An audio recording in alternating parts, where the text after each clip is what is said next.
Hello YouTube and welcome back to my Revolutionary Girl Utena reaction series. Back here again today for more Girl Utena who's a revolutionary. We're going to do episodes 17 and 18. And I got a bit of a story as to why. I kind of talked about it last week. So normally my structure would be 2 then 1, 2 then 1. I'm going to do 2 this week in the effort of doing 2 again next week because I believe episodes 19 and 20 go together. I think that's the way that this is going to work. So if I do 2 together today, that should let me do 2 together the next time pretty easily without having to do 3, if that makes any sense. So, hooray, more Utena, that's good. I've cleared the time to record. We should be A-okay. A-okay to do so. And I say clear the time, but I kind of haven't as well, because I wrote a lot of notes on, on last week. Because the comments were very interesting and very long, and I feel like this is a more efficient way of going through it and categorizing points and that kind of thing. There is a specific comment I'll go back and read because I don't think I could have worded it better, but other than that, thanks for the input, but also I just kind of summarized your work, sorry. Kind of plagiarized because I'm evil like that. Anyway, notes on comments for episodes 15 and 16. If you guys didn't remember last week, it was Kozue Miki episode in 15, and then it was the Nanami cow episode in 16, which made me have a cow personally as well. It sent me insane, so that was good. I've categorized it into each episode, so we'll start here with 15, which I think is bulk of the discussion, but there's a surprising amount of discussion on episode 16 as well. I'll give people that one. They tried their very, very best to to find meaning in it, and hey, I can sympathize, that's what this entire channel was about. But let's get into this. I think I missed the forest for the trees a lot with my analysis last week. In very, very basic terms that I will extrapolate upon, both Miki and Kozue want to go back to the past when they were happy, but go about it in different ways. So Miki obviously has his radiant thing, and that's deeply linked to Kozue and that kind of thing, and that happened in the past, and he thinks for some reason that purity is gone, whatever that may mean. Kozue's a little bit more complicated. She does it in a very anti kind of way, self-hatred, self-loathing, but ultimately still cares kind of way. Some would say tsundere. I think that's underselling it. But they both respected this experience that they had together and want to recapture something of that, at least somewhat. We'll say. I think the first piece that I missed to unraveling this whole thing is the quote-unquote plot hole, which I missed last week. So, in Kozue's conclusion to episodes 4 and 5, that Miki mini arc from back in the day, that led the audience to believe that she was bad at piano, that she wasn't the talented one, that she was bad at this, that Miki carried her, and that hey, sometimes certain people are brilliant and certain people aren't, and whatever, right? However, in episode 15, she plays the piano quite well. So, what gives? Why does she have this perception of herself that she's bad at piano, right? I think it's a symptom of a larger problem. This alerts the audience to Kozue's self-esteem and almost self-hatred issues, right? She idealizes Miki to a level where she starts to hate herself for not being like him, and instead goes in the opposite direction, hoping to annoy her brother or seek attention or outwardly push her sexual nature to try to push Miki away in a self-hatred kind of way? Or is it a warning against growing up? Or is it a selfish need to protect Miki's purity by being a bad example to show him not to pursue this kind of stuff? How does pushing this teacher down the stairs impact any of this self-hatred complex? It's complicated, right? It's a huge web of emotions there for Kozue, right? But back to the major point. I think this is the major thing. This is the thing that we need to consider, right? She has a very low opinion of herself. She, again, deprives herself or falls into depravity, whichever way you want to go there, to compare herself to Miki, to almost make Miki look better in comparison, right? And there's a ton of different points here that I've kind of just brushed over, so let's go a little bit deeper into them, right? Is she just merely hoping to annoy her brother? I think that's some element of it, right? She knows that doing stuff like kissing lots of boys and whatever, the stuff with Torga, will get a reaction out of Miki. Much like I think the incest implied thing at the end of episode 15 as well. That is to try to get a reaction. It is on some level just to get Miki's gaze to look at her. and whatever way you want to interpret that, you can. Now, I extrapolate a little bit more on this later on, so I may need it, right? But I think that this stuff's interesting in combination with the teacher. So we need to protect Mickey's purity, right? Think about Mickey, right? He goes up to Archie's house, he knocks on the door and asks her to play piano. He's not Torga in that way, outwardly sexual, outwardly advancing, outwardly aggressively male, let's say. That's not Mickey's vibe. So in order to stop Mickey from ever doing anything in that kind of realm, right, we need to protect him from sexual stuff. I need to be an example that shows that this sexual stuff is bad. And anybody, and I mean anybody that tries to make any kind of advance on Mickey in this kind of way, pedo teachers included, need to be pushed down the stairs. It's almost like he's her radiant thing. Like, I need to protect him from being tainted, right? Otherwise all of this was for nothing. Again, complicated. And that's not even the half of it. That's a summary of like 15 different people's comments. I wanted to talk about this as well. One commenter said, apparently the fandom used to hate Kozue. I'm thinking like a long time ago. Again, the show's been out for like 25 years at this point. So, the fandom's had some time to grow. But just in general, I wanted to say this. I will never understand this kind of stuff. And on any level, for any type of show, right? Like, this character is complicated and bad and sometimes does the wrong thing, so I hate them. What do you watch fiction for, man? What are we doing? Like, yeah, that's great. That's fucking character development. That's complicated stuff. That's tension. That's complexity. That's good. You don't want cut and dry good guy, bad guy, blah, blah, blah, blah. This is a show for, well, it's not a show for adults, but you know what I mean? Like, I think people like this are really stupid. That are like, this character does bad things sometimes, so I hate them. Media literacy in the bin, like Jesus. Cool, so then we have the milkshake metaphor, which is another big part. Again, I kind of missed this in the moment, kind of went too complex in my initial analyses, when in reality it's quite a bit more simple. It merely symbolizes their childhood, right? And again, that radiant time. There was milkshakes when they were playing the piano together. Like, it's just a symbol of that time and childhood, Maybe it's a bit more of a 90s-ism and a Japanese thing that you have, like, milkshakes when you're younger, but everybody just has milkshakes now. They love them. And also, their cups are really neatly designed. I like the cups a lot. They're cool. But the milkshakes reveal something deeper, right? It's the central theme of this entire arc, right? This entire thing between these two characters, right? And that is between childhood and growing up. And I've kind of talked about this a little bit already, but right. So on one hand, you have Mickey holding onto the past, searching for the radiant thing, is outwardly a little bit naive and stupid, and he's Mickey, right? We know Mickey. You know what I'm talking about. On the other hand, you have Kozue, who's a little bit more street savvy, rushing towards her own version of maturity, which again, for a lot of people in their adolescence, is kissing a lot of blokes, as I write here, or again, outwardly sexual stuff. And again, the dichotomy between these two characters, and I think the age of 13 is very specific here, it mirrors the experience of teens during adolescence. I'm sure we can all relate to this at some point, right? Either one of these others we gravitated towards, or sometimes both at the same time. Like, it's complicated. Like, these two characters in the relationship are complicated, right? And I wanted to read Xander's comment, so I'll get that up here, because I don't think I could have worded this entire thing any better, really. So here it is here, and it's kind of about the Shadow Girls play, in essence, with this relationship between these two characters that I've been talking about.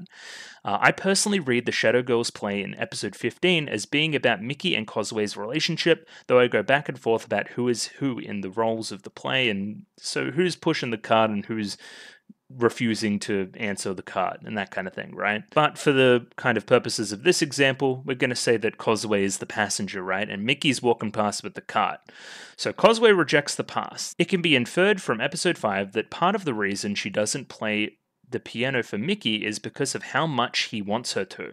The more he wants her to be the sweet, innocent little sister that he has in his memories, the more she pushes against it, tries to act more mature than she really is, and pretends she doesn't need him anymore. The cart going back and forth, shut up, I don't want anything.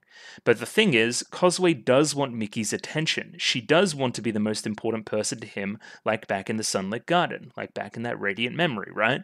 Kozue gets with boys he disapproves of, notably boys who are older than her. Recall Kozue is 13 while Torga is 17.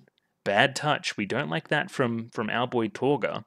To simultaneously get his attention and push him away. But when there's a chance Mickey could be preyed upon, she's the one who becomes extremely protective. Kozue acts like she doesn't care about the piano at all. When she sees Anshi playing with Mickey, she gets extremely jealous. The Shadow Girls play ends with the passenger ultimately buying the food from the train attendant. Doesn't that kind of seem like Kozue rejecting, then later asking for the milkshake, which is a symbol of their relationship, as well as their past? Perfect.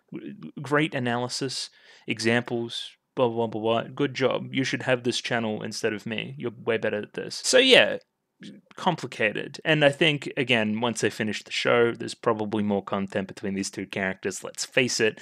That's not even including, again, the I guess, shadow elevator portion of it, where we have Mikage and Mamiya kind of harvesting this angst, right, between these two, grabbing the sword from one character and then using it for conflict against Anshi.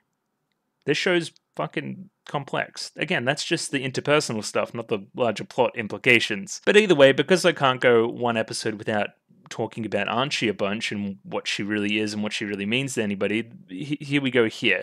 We gotta watch Choo Choo, bro. Choo Choo's super important, I'm learning as we continue. Because somebody mentioned this.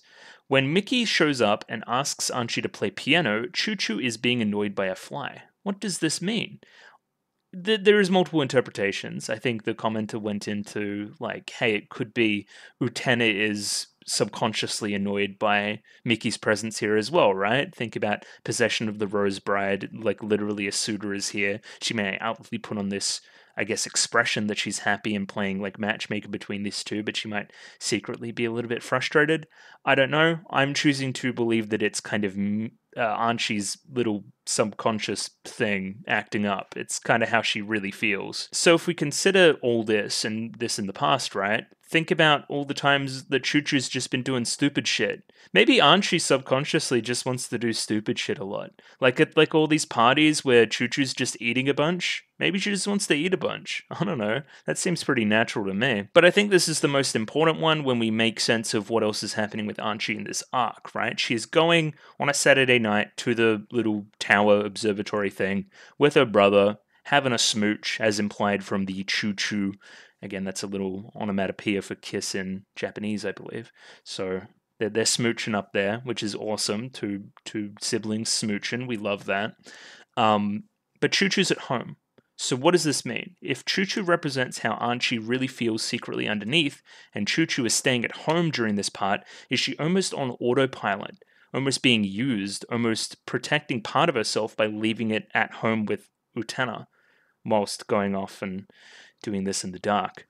I don't know. We'll see. I think, again, I don't think the one that smooches her brother is the real Anshi either. And I've talked about this, the real Anshi, a lot, right? And it could just be the real Anshi is whoever, who cares, right? But I think the ultimate point of this whole entire show is wanting to see a version of Anshi where she isn't caged by any of this stuff, where she's able to just do her own thing. And that's what I'm hoping for, and I hope Choo Choo's a part of it. Let's see. So yeah, that was episode 15. That was a whole mouthful, but now we got 16, which should be a little bit shorter, but I still do have a few things to say, of course. A lot of funny comments on this one. It was a funny episode. I really enjoyed myself last week. I think the reaction came out really well. It was a good time. It was good. And in all the funny comments, there were some attempts at analysis, which I respect, because I am the king of looking at something that's outwardly a little bit ridiculous and trying to analyze it a little bit. So one, lots of people mentioned that like a similar overall thesis to me from the episode, right? It's a critique of fashion elites and stupid fashion trends and that kind of thing, up to and including the Emperor's New Clothes, which was referenced in the comments as well as one of the major things that I saw from the episode. Kind of this naive child in the Emperor's New Clothes saying he's just naked when nobody else kind of has the guts to say it or anything, and then kind of Utena mirroring this. We can talk about that with our themes about childhood and stuff, so that's fun. That's fun. It's fun for a shoujo show as well, kind of actually speaking to their target audience here, which is pretty cool. This one is probably the biggest point from the episode, which is Nanami's nightmare, right? So in this nightmare, she is literally sold off to the highest bidder, right? Because she's turning into a cow, remember? Important plot element. Like, sold off to the highest bidder is a literal piece of meat. Her brother is complicit in this and even ends up eating one of the steaks.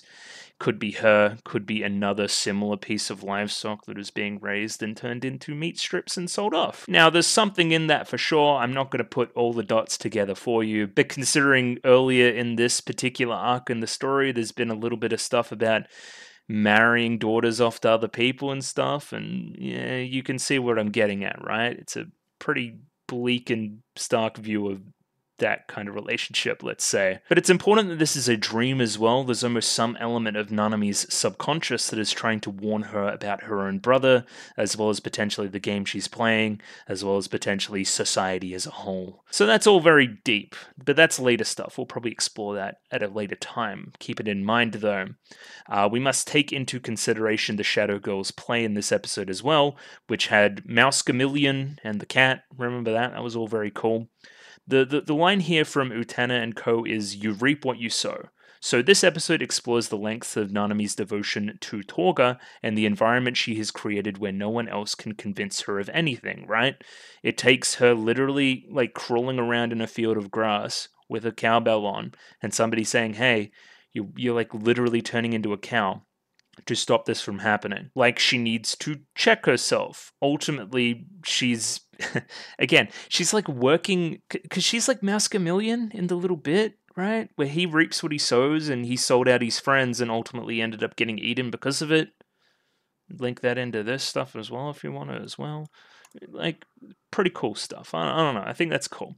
Either way, it leads her to make frankly stupid and embarrassing decisions, and maybe she should check herself, you know, by trusting Torga this much. She should try to grow a brain of her own. Instead, no, she's listening to him intently. She's reaping what she sowed from her devotion to this relationship.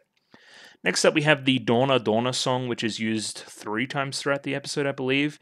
It's a Yiddish folk song, or some say it's from a musical. There was some conjecture there. It has a ominous and sinister tone overall, like in the lyrics of the song about a cow being sent off to market to be sold and stuff. And yeah, it joins a pantheon of a number of creepy lullabies / nursery rhymes that many people have seen throughout many cultures. It's a bit of a trope, honestly. This completely slipped me by as well. A huge part of the episode is lost in translation. So remember the part where they say cowbell in English and then say, isn't that? And then they show like a farm and a couple cows and whatever, right? That's because they're saying cowbell in English. There is a different word for cowbell in Japanese, right? So Nanami doesn't know this translation and thinks cowbell is just some foreign word for something designer or exotic. It is only when it is literally spelled out for her in Japanese that she realizes what she's wearing and the mistake that she's making, which I think is very funny. But that was lost on me because I didn't even register that this was a thing, that cowbell was different in different languages. I don't know, I just didn't even think about it. But yeah, that's why she isn't convinced early by everybody saying cowbell. She doesn't know what that means. That's the English. Not everybody speaks English. Me. This is pretty fun as well. Part of this probably wasn't in focus as well this entire time. Maybe I should hang on. Sorry if some of that was out of frame sometimes as well. I apologize. I'm bad at my job. Either way, a juxtaposition is made between the costuming of Nanami and Utena in this episode pretty directly. We have a teacher walking up to Nanami and saying, hey, why are you wearing that? That's not allowed. That's weird. And then she just kind of walks off all very proud like, right? What does that remind you of? Episode 1. Utena does the exact same thing. But we look at her and we go, yeah, go Utena, you're breaking social norms. It's awesome, right? But why is one of these considered revolutionary and the other one is plain stupid? Is there some kind of hypocritical stuff from the audience there? A lot of it's framing, but I see what you're getting at, right? Nanami is a progressive in her own way, a new progressive fashion icon, perhaps, wearing a cowbell to all these fancy shows. And this is the most ominous point overall, and it's what I'll end on, right? Just remember this, right? Much like how Nanami has her cowbell, everyone else in the show has a piece of jewelry that they think is very important and will lead them to gain respect and favor and whatever else. It'll fulfill their dreams. Are these what we think they are? Or are they stupid, much like the cowbell, and we're too blind to see it at the moment? Will it lead to ultimately revolution, right, with these rose seals that I'm talking about, or oppression, much like a piece of livestock playing in a game that people above us are controlling? We will see. We will see. And on that, I guess, ominous tone, we'll jump into episode 17, I believe we're up to. 17 sounds correct.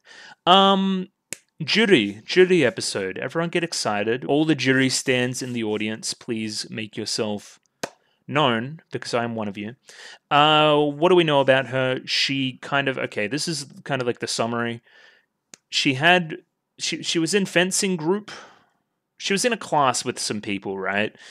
She likes girl, right? Like a lot, more than like a friend. But girl, I believe her name is Shiori. We'll see this episode. She believes that Juri likes boy, and Juri doesn't like boy. She likes girl.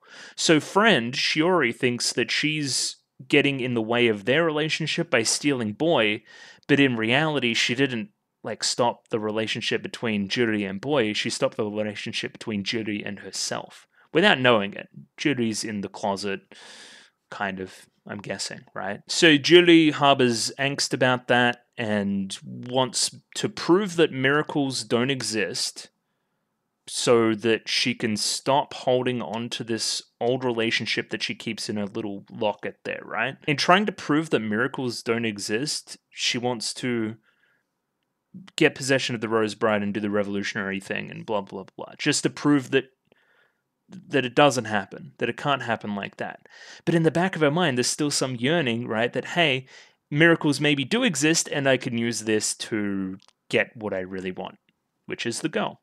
So, again, thinking about the Mickey Causeway stuff from episode 15, are we going to get a flip of perspective here? Are we going to get a little bit of the girl's perspective on the whole situation? Maybe Judy was wrong. Maybe we shouldn't take her own perception as the only perception of what happened.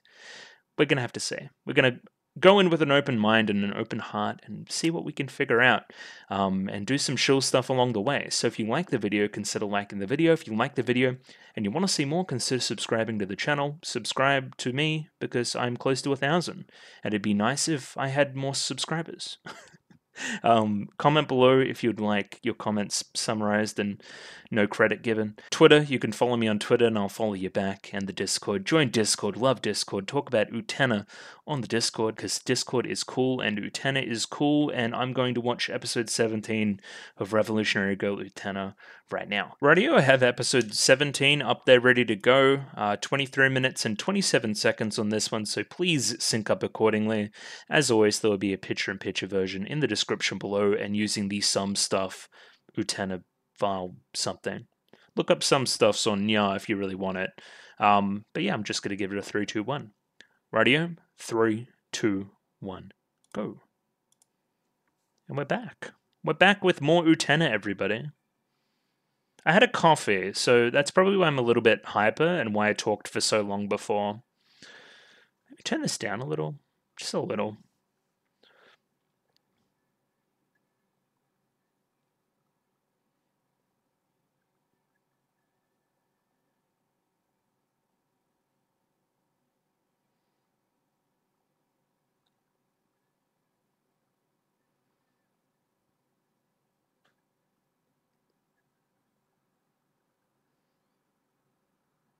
So yeah, I mean, okay, so here's what I'm thinking about right now. Utena is like a popular show, especially with the I deeply care about anime type audience. I think it's kind of undersold even. People should be talking about this more.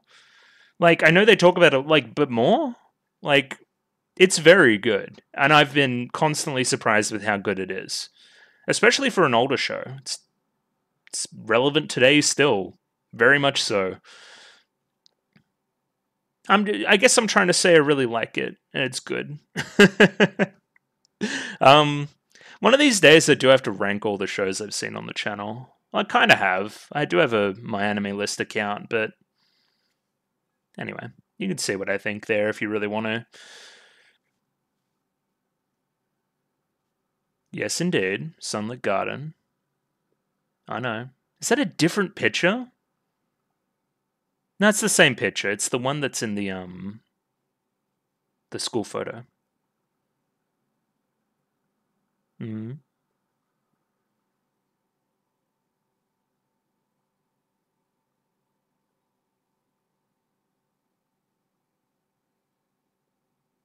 Oh.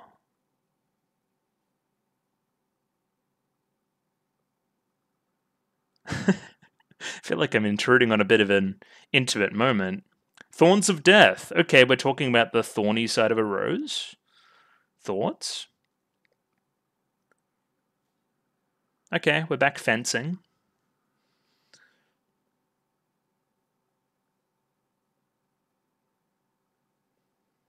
Oh, she's got her own little fan club as well. She's like Utena. Yeah, I hope I don't have to fight her soon. uh, oh, hello. Cool.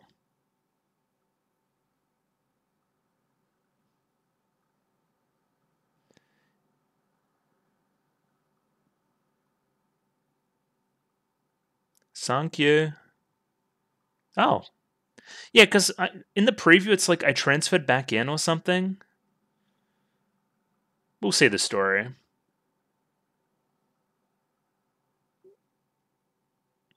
Yeah, listen, it's complicated.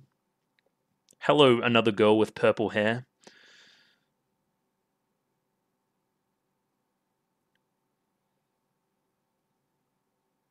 Yeah, it's complicated. Yeah, Shiori. There we go.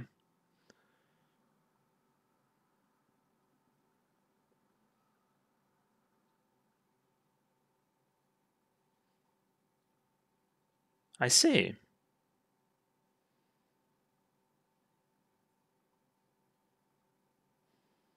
Yeah, Choo Choo. We love Choo Choo.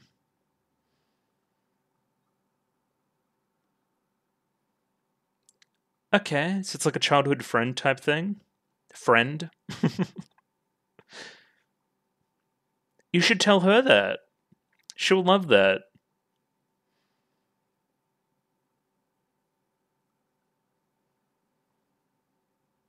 Um, you two should date. That'd be awesome.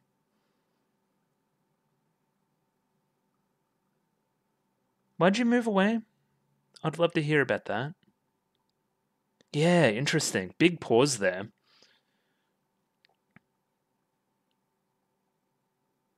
Oh, the coloring's great there.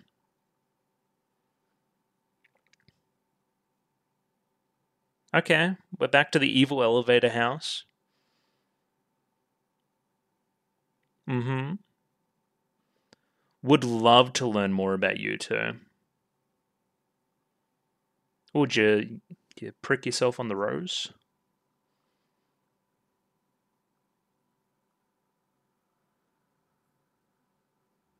Stop licking my finger, big dog.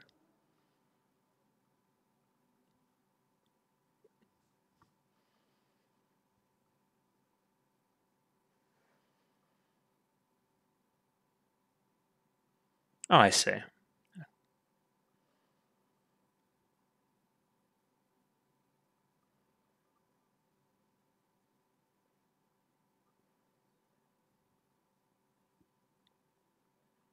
Okay. That whole scene will probably make more sense by the end of the episode. My heart hurts. True.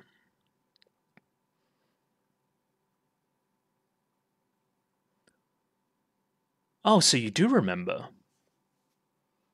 Hmm. Smart. Nanami is owning. No, you're on the right track. No, no. Listen to him.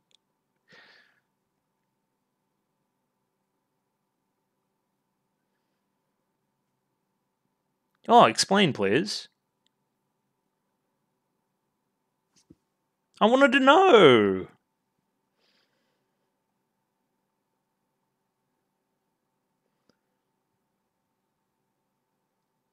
What, getting my sword plucked? Oh, and then you're holding your heart as well, of course.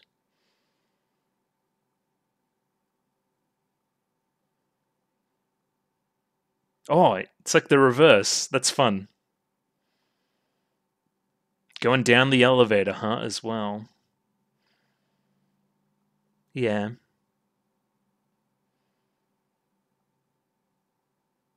Where's boy?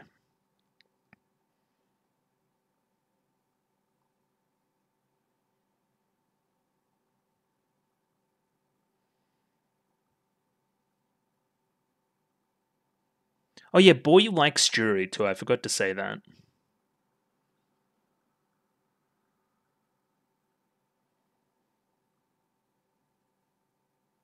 What? Also, this is back current day. You'd have to imagine so. Still pushing her away. Oh, followed her to the top of the tower.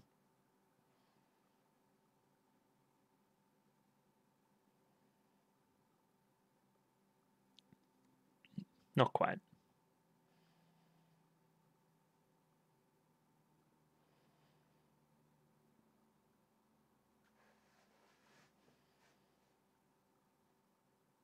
Yeah.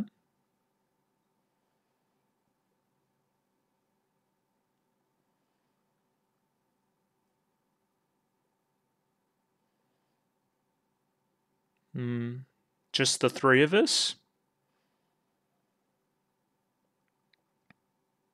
Damn. She cold. Somebody help my friend? The bird?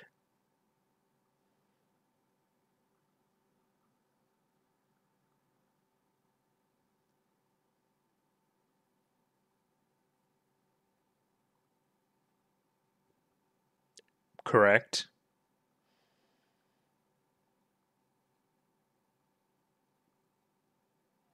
Do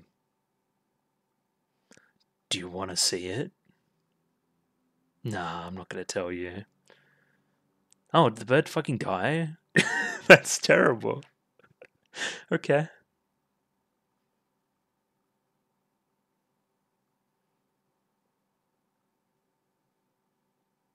Utena's a bit of a sticky bag. Just kind of stay out of it.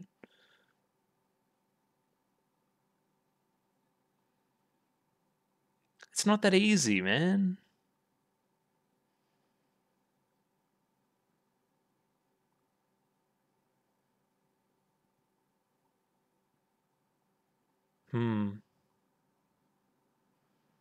Oh,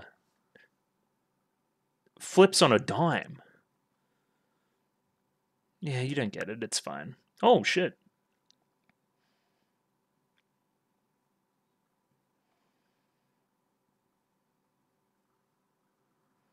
What are you talking about? Okay, that's a Google search.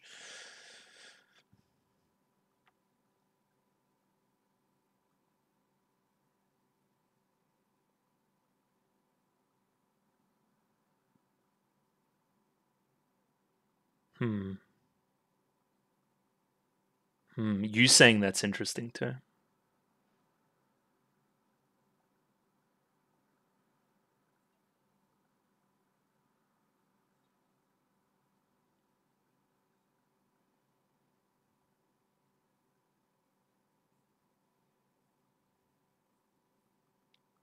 Interesting. Interesting. Like running its course and then holding her heart a lot, holding herself. Like the rose is Judy in the metaphor, right? Which means the insect must be Shiori.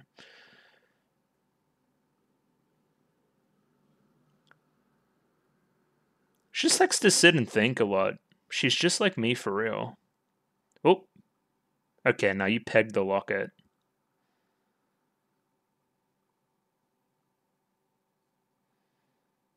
Interesting. Bird?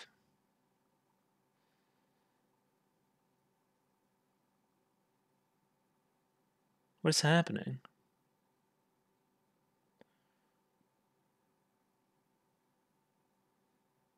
Okay. Bird?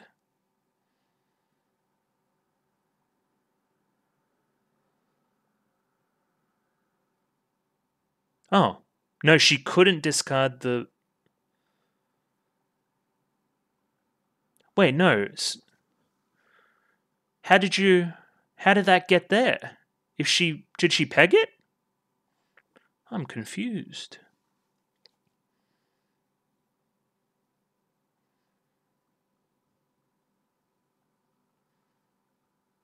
Teleports to elevator.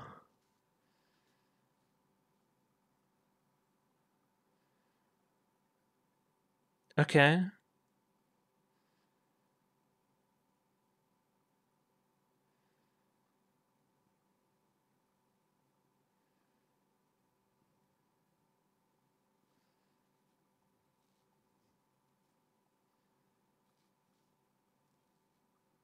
It's complicated.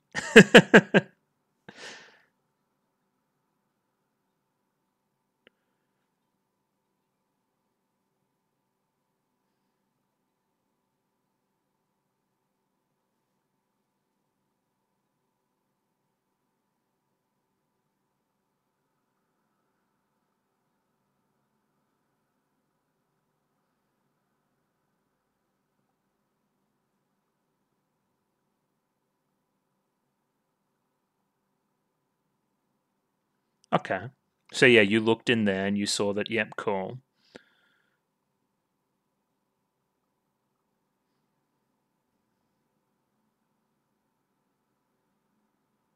Okay, weird.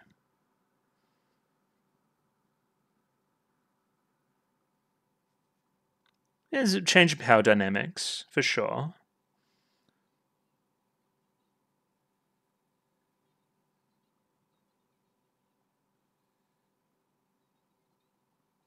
What is leaf?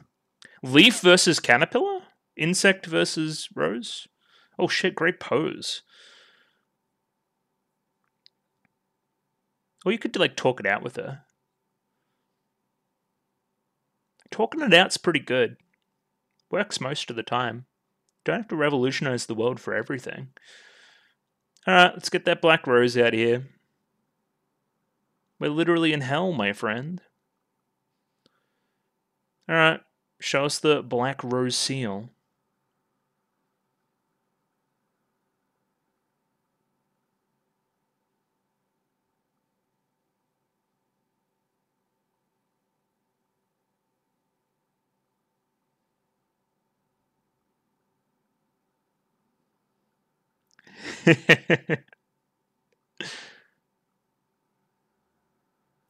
I love the tone here. The shadows. Hello?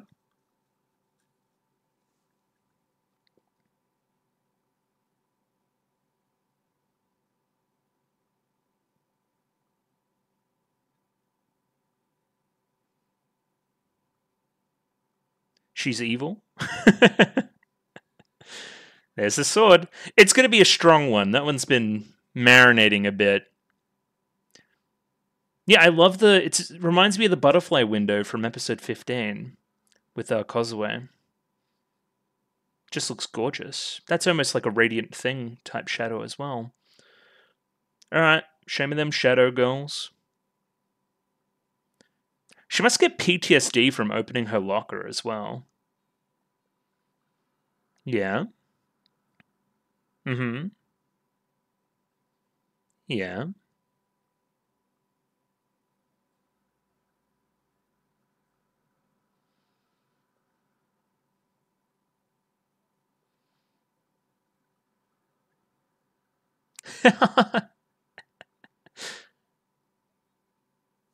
Angel and a devil on each shoulder?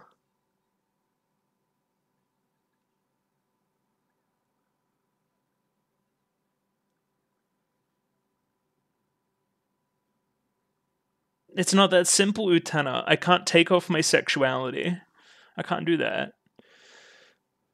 Yeah, that Shadow Girls one's pretty obvious, right? I'm the coolest girl in school, but I wear woolen underwear, and it's a big secret. Juri's the coolest girl in school, but she likes girls. You can't just take it off, big dog. It's not a piece of clothing. Yeah, it's quite naive from Utena, I believe.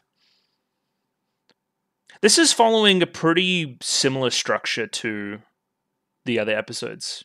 You know what I mean?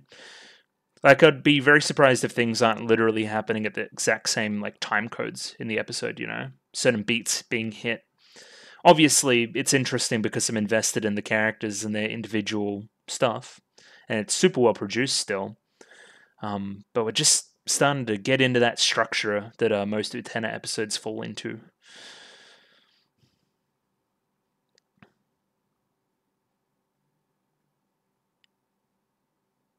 Give us a song, give us a fight.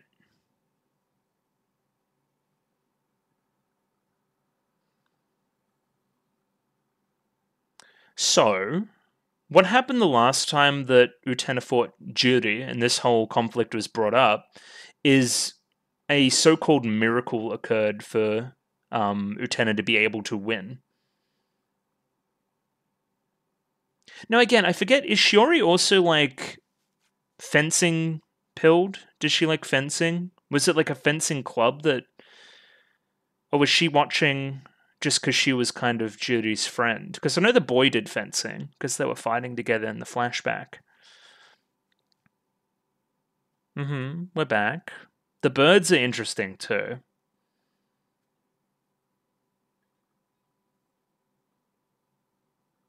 Okay. I don't know why you have beef with Anchi, but whatever.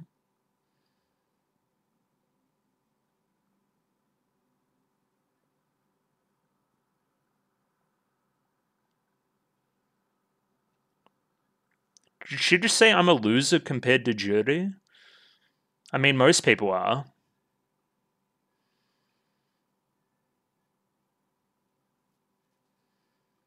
Yeah.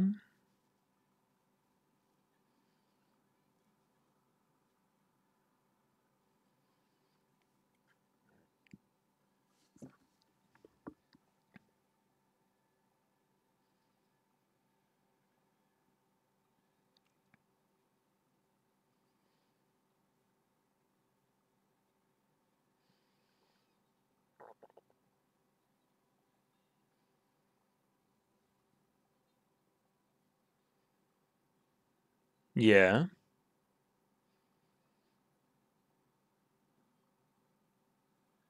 I agree. What does that mean?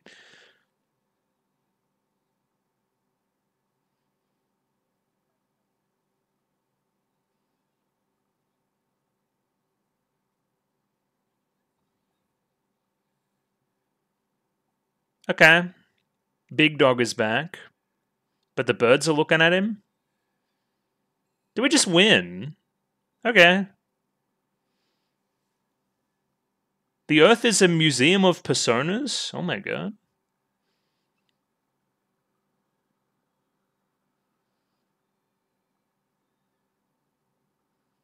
Okay. That was very quick. Oh, and then you're like in the same like little chalk on the ground that the Mikage dudes were.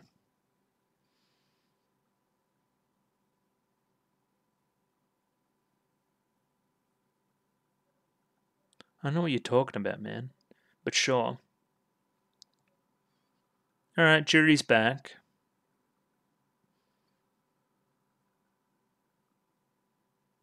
So how much amnesia is Shiori gonna have?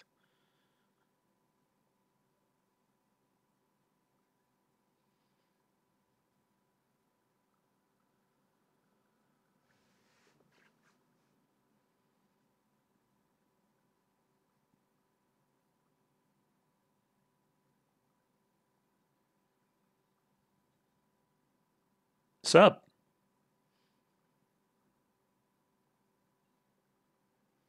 Konnichiwa, Juri-san. Very distant, yeah?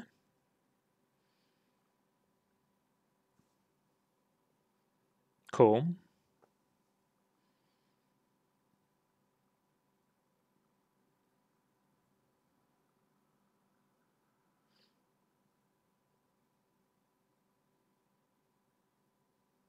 Yeah, it's tough, man. It's tough. It's tough to be stronger considering the circumstances. I don't know if I missed something. How did the pendant get to Shiori? It seemed to me like a bird dropped it off. They have animal spies? Thoughts? But no, that was, I'll have things to say, but it isn't like the like nuclear bomb I thought it would be. It's a good episode though. I enjoyed myself. Very well produced. Love Judy's performance. Her voice actress killed it that whole episode. Quiet, understated, tragic, heartbroken, lots of things. Like somebody without hope. Thought they did that very well. What else did I like? Utena's kind of naive, but again, that's kind of her character as well. Anshi's lines at the very end are pretty telling, I think, as well. I'll talk about that. How they may reveal. Well, this whole like arc and thing is kind of about people being more than what we perceive them as. There's multiple sides. So I think that's just more evidence to that. Adult shops.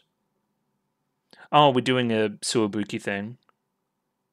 Sure, we'll do a Suwabuki thing, and I'll pause. We'll do that next time. But yeah, a little bit of analysis on episode 17 coming right up. So yeah, episode 17 in the books. This was the Judy one. As we know, we're a fan. We're a fan of her. She's like the Batman of the school. She's super cool, but she's also got like other stuff going on that makes her cool too. And she's like kind of tragic and stuff. I really, link with her as a character. I think she's cool. That being said, do I think that this episode is particularly amazing? Not really, but it's still obviously Revolutionary Girl Utena and really good as a result. I just feel like we didn't learn all that much, really. We learned that there was a way stronger connection between Shiori and Juri that was presented previously, that they are childhood friends, that this thing has been going on for a long time. Juri very protective of Shiori, making kind of, I guess, Juri's reaction to Shiori returning all the more tragic for Shiori personally. Shiori herself is very bipolar. She's like crazy flip-floppy, but I mean most people are. It's a complicated situation, right? Especially again having this kind of inferiority complex like against Juri, but at the same time learning that you're the object of her desire kind of power trips you, but also kind of belittles you at the same time in that process, learning that your idol is this, I guess, fragile is a surprise as well. So again, you like kind of like ego trip for a bit, but then you're like, well, I idolized her for this long. What does this mean? Blah, blah, blah, blah. There's definitely a, I guess, homosexual subtext to it all about you being, I guess, in a little bit of shock about what you learnt and that being quote unquote embarrassing. And Judy not wanting that out and that kind of thing. The Shadow Girl play is very interesting for Utena in this regard as well. That and I love the colors this episode. A lot of windows, a lot of long shadows. Felt like it was edited very quickly. Feels like they're trying to get a lot of content into the episode very quickly. Like we kind of no establishing shots. Hey, we're just talking with Akio. No establishing shots, bar a couple. We're straight into the Mikage elevator debacle. I could have used for a bit of a better pacing stuff there, but I don't know how you remedy that with your pretty stringent timing for your episodes. So I don't know. It was good. I'll go back through it and talk about some specifics because, again, I enjoyed myself. I guess the quiet and contemplative tone of the episode starts very early from this opening shot. We just kind of fade up on the sunlit garden and see Judy deep in thought looking into the locket. It's like we picked back up right from where we left off the last time we discussed this character. Judy remembers Shiori saying, "Believe in miracles so that your wishes may come true. You're so cruel, Shiori, because, you know, I can't believe in miracles. What I really want isn't attainable right now for me, right?" It's teasing. Judy reads this as Shiori almost teasing her unknowingly right now. There's no such thing as miracles. You must hate me for this. Judy kind of closes her eyes here, and a single flower petal falls from one of the roses, the flower petal being associated with her color being orange, and further associates Judy with the orange rose, or the rose that's being used in the episode. Now, Archie witnesses this and kind of doesn't say anything. It's a very interesting face, too. Interesting. Archie's words at the very end of the episode are telling as, and it's really her only line in the episode, it feels like. Bar a couple, maybe with the conversation with Shiori later on. Either way, the episode is called Thorns of Death. We're talking about the rose as a more direct metaphor this episode. Like looking pretty but having thorns. Those thorns can prick certain people. Insects infect the plant. You know, way more direct than we have been in the past with it, let's say. Like a lot of what we're saying is when Judy's heart is hurting, right? When she's, you know, almost being teased by Shiori unknowingly, again by her returning, that is kind of the thorns of the metaphorical rose kind of pricking her. That's what I'm seeing. So we're building up a lot of Utena and kind of contrasting her with various characters. This is another element that gives kind of Utena and Judy a similar tone. That is this little fan club that Judy has. Bunch of girls like her. That's cool. Think she's cool. Not the girl she wants to think that she's cool doesn't think that she's cool. Or maybe she does. I don't know. It must seem a little bit frustrating, let's say, this kind of thing, right? Again, for the same reasons why she was frustrated with Utena in episode 7. So Judy is sparring very hard with Mickey at the moment, disarms him, throws his sword all the way up here to these two. She's clearly gotten better at fencing over the time since we last fought her. Well, that's interesting as well. I don't know if this is anything, but kind of Archie drops the sword here for this guy, kind of like she drops the sword for a lot of people, like you. Maybe nothing, but you know. We're also on Choo Choo Watch. Choo Choo was swinging a sword around while hanging there, so I don't know, maybe Archie kind of deep down wants to sword fight for a bit, I don't know. Either way, the important person in the scene is Shiori. The interesting thing here is the way we frame it initially from Judy, right? So she kind of looks up, notices her looking down, and there's kind of this ominous sting along with this little smile. Again, it almost feels like Shiori is teasing Judy right now, though unknowingly. But we get it from Judy's perspective. It looks sinister. It's a high-angle shot. I love that shit. When in reality, when we talk with her with Utena here in a little bit, she just seems like a sweetie. So I don't know. I think that's cool. Which kind of in Judy's eyes there for a little minute, and of course the strong, you know, brave Judy, right? She sees this and this terrifies her, and she walks away. However, that's not the intentions of Shiori, right? And then kind of gathers the attention of these two, and we pop off into the next scene. Yeah, Judy kind of walks off. There's a lot of Judy just kind of sitting and thinking this episode. She's forlorn, for lack of a better term. Yeah, almost hopeless. Hopeless for a lot of the episode, for sure. I wonder, again, she knows... We've implied from the Mickey one in episode 15 that whoever gets the sword ripped out of him is cognizant of this happening. It isn't like a amnesia thing for them either. So you're gonna have some feelings about that, right? Her like tearing your like heart sword out. But then yeah, we have a few establishing shots of this discussion that Utena and Archie are having with Shiori. Turns out that Shiori moved away after middle school, right? Before high school. Because Judy's a senior, maybe? I don't know.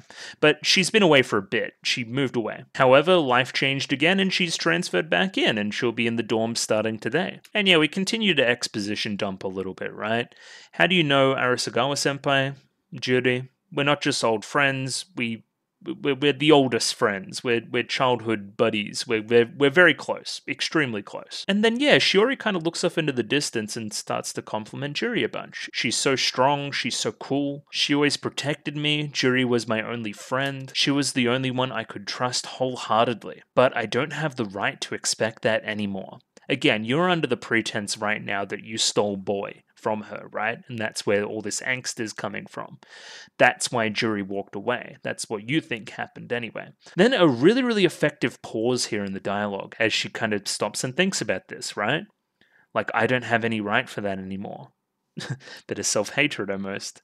Yeah, I thought this was very effective too. In a show that is pretty constantly just dialogue, like a nice pause here with a lack of edits as well was really well executed. This was one of the standout shots color-wise as well that I really liked. The whole room is kind of draped in this afternoon sun tone that kind of matches the color tone of her hair as well.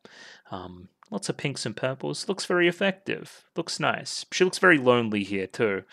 Maybe the light backing her is contributing to that. After that scene, we check in with Mamiya and Mikage, and they're growing another rose. This rose in particular, as we can see here in a second, is orange, I think. It's more of like a peach color to me, but again, the whole colorblind thing. It's Juri. This is Juri rose, everybody. So Mamiya here kind of pricks his finger, their finger, on the rose. And we get this little line here, which is a little bit middle school, but it's still pretty cool, right? The more beautiful the rose, the more dangerous its thorns. Obviously linking that to Juri, who is, she's like beautiful and stuff. I don't know. Then we have Mikage leaning in and sucking the blood from the finger, right? You did that on purpose. You purposely pricked yourself on the finger so I'd suck on your finger, right? Pause. But there's a little look here. It's almost like that was, you got it in one, like a little smirk there. Weird. Okay, you two need more content. So we need this rose's thorns. And with thorns from the most beautiful and most dangerous rose, maybe we can defeat Utena and kill the Rose Bride. But how do we go about removing the thorns, right? A careless touch and this is what you get. So hey, we know Juri's strong, right? And she's got a strong heart and she feels very strongly about things and she's an important character, right? Great, she's a very beautiful rose in that regard and has a power deep within that we can probably use to get Utena, right? However, we can't get too close to her because she's too switched on, she's too powerful, right? So if we're careless in our approach, she will turn her power onto us and then we'll just perish. So we need a bit of a careful touch, right? An insect, potentially. We need to rely on the natural enemy of roses, being pests. And again, putting Shiori in the role of pest in this metaphor. We need the insect's venom. The trap has already been set. I complimented the show last week for this, but they're very good at kind of linking things in by switching scenes, right? So the trap has already been set. The insect's venom is working its magic. Juri is holding her heart. So that helps the audience put that metaphor together even more. It's starting to work its magic. Shiori has returned, and that is helping the Black Rose Society somehow. Kind of talked about this before, but this is very interesting. Mickey has memories of what happened to him in episode 15. So yeah, she drew a sword from my body, and when she did it, she was wearing a Black Rose seal. And Nanami's kind of being like a boss here, and she's just like gathering information and being cool. What I'm getting from your report is that someone aside from us is after the Rose Bride. This is true. However, Nanami doesn't believe him. I find this hard to believe. And for a member of the student council to let their guard down like that, how could they? Something like that will never happen to me. Clueless. Yeah, listen, there's going to be some Black Rose shenanigans with Nanami, I'm sure of it. I find this a fun little meta reference, right? Because she's like interrogating Mickey at the moment, so she like confiscated his stopwatch or something, and she like stops it, right? It's like, hey, why do you do this? What does that mean? And then we don't get a real answer. Like, he doesn't want to say, is this interrogation finished? This is an interesting reaction as well. I guess I should say that Juri was kind of looking off over there in a very kind of heartbroken type way, which is tragic. But this is fun, right? Nanami's like, hey, how did it feel when you got the kind of that, well, she doesn't say it, but she's implying when that sword got pulled from his chest, right? Did it hurt? However, I think the implication here is that makes Mickey think about the almost kiss he had with his sister, and that makes him fucking very red, and he just wants to change the subject. I just like how cartoonishly red he went. I think that's cool. The two asked for Juri's opinion, but she doesn't have a head in the game. She's going to ask to have herself excused. And yeah, we kind of get a reverse of the normal student council introduction shots we normally get, because we didn't get those this episode, right? We get kind of Juri going down silhouetted on the elevator that goes up to the student council. The whole time kind of looking at her locket, right? Seeing that image of Shiori. Again, a very tragic image. She isn't looking straight at the camera, right? Straight at the view of the photo. She's looking off somewhere else. But again, the tragedy here is that she never liked Guy. The Guy was just a means to get one over on Juri, but that came from a false pretense. So it's a very complicated photograph, but she's looking over at Guy. We have to remember that the show airs weekly, over when it came out in Japan. So we do need little reminders like this, like very similar imagery to episode 7 for sure. Like descending in that elevator, thinking about what happened in the past and the boy kissing her and that kind of stuff, right? Really beautiful tune playing, beautiful instrumentation here as Shiori tries to get Juri's attention and kind of bury the hatchet a little bit. Oh, that's great too. There's something I want to tell you. She walks away, but there's something that happens in the middle of the frame that's very interesting. So there's something I want to tell you. Kids run past, right? You know, we used to be childhood friends. We were up to and including middle school together.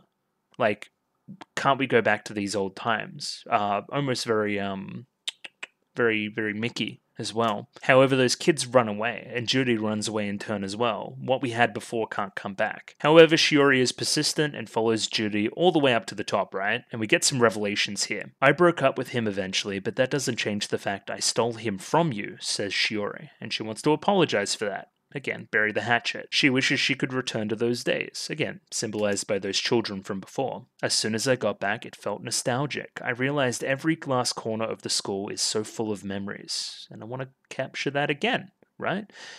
The soundtrack's doing a lot of heavy lifting. It's quite good. However, we know the tragedy of the scene here. Shiori doesn't understand the reason why Juri is upset, and that's Juri's secret. She's not going to tell anybody. Is that everything you wanted to say? And goes to walk away. And then Bird. Bird is interesting. So as Juri turns right, a bird that's flying by just kind of runs into the windows, right? You know, pretty common to have a bird. Used to happen at school all the time, actually. Birds used to run into the windows. Number one class distraction is a bird running into a window. You will not get the class quiet again after that. But what does it mean? Bird is flying through the air, right? Bird is Shiori. Pests. Pests for plants. Like birds? But birds eat pests. Am I stupid? But birds also... Yeah, no, they just eat pests. They don't really... They eat some plants, sometimes. I'm trying to figure out what the bird running into the window in the middle of this. It's like, bang, stop. I've prevented you from going any further. Which again associates Shiori with the bird in this little metaphor. This bird crashing into the window is enough of a distraction for Juri to admit one thing. I never had feelings for him, right? Not now, not then. I meant what I said. I was never in love with him. I love the way she can't look her in the eye. She's like looking down. Like, I want to say something, but I'm not brave enough to look you in the eye and actually say what I really mean here. But I still feel like I have to say something. So... The normally very powerful and fourth and right Juri is quite meek here. It's a fun little. It's almost Gat Moe. It's cool. I like it. I like Juri. Juri's cool. We learn here that Shiori knows about the pendant. Whose picture do you keep in it then? I always thought it was a picture of the bloke. You keep it hidden under your clothes, but I know it's still there. We get no answer here. We look down. We see a lifeless bird. Oh no. And I guess Utena from the interaction before, the little scene we had with Shiori in the bedroom, Utena is on Shiori's side here, right? Like, because Utena knows how much Shiori really likes Juri, right? But you don't know the whole story still. Like, hey, why don't just forgive her, right? It sounds pretty easy to me. Why are you being a stick in the mud about it? It's complicated. She's a nice girl. She really trusts you. You know, you used to be close. There's lots of reasons why you should forgive her. And a really soft reaction here from Judy, right? We saw the hard reactions in episode 7, right? When she, you know, got into a shouting match and fucking, you know, remember in the park near the little pond there? Yeah, that's the aggressive Judy. And we get that a little bit by the end of the scene, but I really like this softer touch as well. You're just like Shiori, right? And what is this, like hopelessly naive? Cruelly innocent, same difference. And then, yeah, catches herself. Look, this is none of your business, and then walks away. It's like, that was a weird reaction. What's with her? And then, yeah, this is what I mean, like quick cuts in the episode, right? We kind of go straight from that to a conversation with Akio. No establishing shot, no nothing. But yeah, like early in that conversation, you're just like her, cruelly innocent, catches herself. Oh shit, I dropped my guard a little bit. No, this is nothing. Fuck off. So, like, yeah, again, two sides for sure with these characters. Then Utena goes off and has a bit of a bitch to Akio. Had no idea that Arasagawa was that petty. Akio responds with, "You're just like Ganymede, the boy of the constellation Aquarius." Alright, time for a Google. So, I did my Google searches, a number of things. I read a little story, and I'm going to paraphrase it a lot here, so bear with me. Let's get is it Ganymede? Let's get a name. Ganymede is what I'm getting, but that could also be a Britishization because I heard a different Greek one. But anyway, I'm getting off track. He was a very pretty young boy, or young man, I guess I should say. And kind of Zeus took a liking to him and kind of goes to his dad and goes, "Hey, I like this boy here. I'm gonna give you like a lot of horses, like a lot of horses, and there may even be immortal horses. So that's pretty cool. I just want your son. Do you want to give me your son for a bunch of horses?" And Dad's like, "Hell yeah," because he doesn't like Ganymede very much anyway. So then Ganymede goes up to Olympus, right? But is taken by an eagle as well, which could link into our bird metaphor. And they're like, "Hey, don't do any hard labor. You're too pretty for that. Be the water bearer, be the cup bearer, right?" So he's just going around being the cupbearer for the gods and whatever, right? And he doesn't know what his father did. But then he kind of looks down and sees all the horses that are on his land, and he puts two and two together and then starts fucking pouring water on him from on high, right? Flooding the whole thing, right?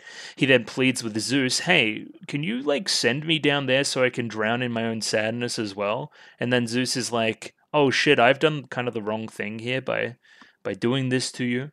I'm going to immortalize you in the constellation Aquarius for the rest of time as a kind of reward, as kind of a recompense." Again, that was a paraphrasing of one interpretation of the story, which again has been passed through a lot of different times and tellings and stuff. So it could be different to the one you know. Couple of interesting things. You're just like Ganymede of the boy, the constellation Aquarius, innocent and pure. You were blindsided. You didn't know all the details there, and you became very sad when you did. Such innocence can hurt others, so watch out for yourself. In a similar way, because you're similar to Shiori Utena, Shiori should watch out for her own innocence as well, for being innocent, for being naive almost, right? Such innocence can hurt people. Couple more details as well. Ganymede, he's like a big symbol for homosexuality, which is a huge theme in Utena, and a huge theme for this specific arc as well, so keeping an eye on it too. Like the object of somebody's desire, but not understanding the homoerotic nature of it, as well as, again, Akio's obsession with stars and constellations. That comes back through there as well as the moon, as well as nighttime in general, when he can do all this sketchy stuff. So that's great. That just fits a bunch of stuff together. What a great inspired choice for a little metaphor and a little analogy there. But then this line here is telling as well. Everyone has something they want no one to pry into. Yeah, Akio definitely does. He like smooches his sister on the regular. We end this half of the episode by seeing Judy in the shower. Again, just very forlorn. Like, this is hopeless. Why do I feel this way? Hurt very much so. Reminding herself of these lines from Shiori that told her to believe in miracles, right? Then we have this. The insect's venom has begun to course through the noble rose. It's going to grow the sword. The insect's venom, Shiori, but she's also linked with birds. It's weird. And again, soon the rose will offer us her thorns. Soon Judy will offer us the sword. This here's an important moment. We see a very kind of sad, like the eyes are shaking, right? She's on the verge of tears, right? And she goes to throw this locket away. And she does, right? And at that very moment, the rose is plucked as well. I couldn't discard your picture because I was weak. But I don't believe in miracles, so I must throw it away. So she's thrown it away. It's not on her chest anymore, right? So I didn't really want to record anything extra this week, but I keep finding new things to talk about in the show, so I'll do a little bit of a quick summary. I just want to say overall, the episode is looking at different sides and secrets of characters, and I don't know if I get that across well enough, because it's very, very, very obviously the point. Like, a rose is beautiful on the outside, but it also hides its thorns underneath. That is being applied to both Shiori and Juri, right? Like, both these characters have scenes in which they in a very bipolar nature, just switch like kind of tacks, right? Kind of Shiori in the elevator, as well as Juri when she was talking with Utena in the stairwell there before.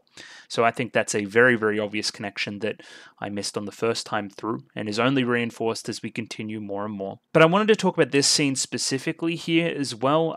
I think there's a grand tragedy in, like, I used to not be strong, but now I'm associating strength with literally throwing away my homosexuality.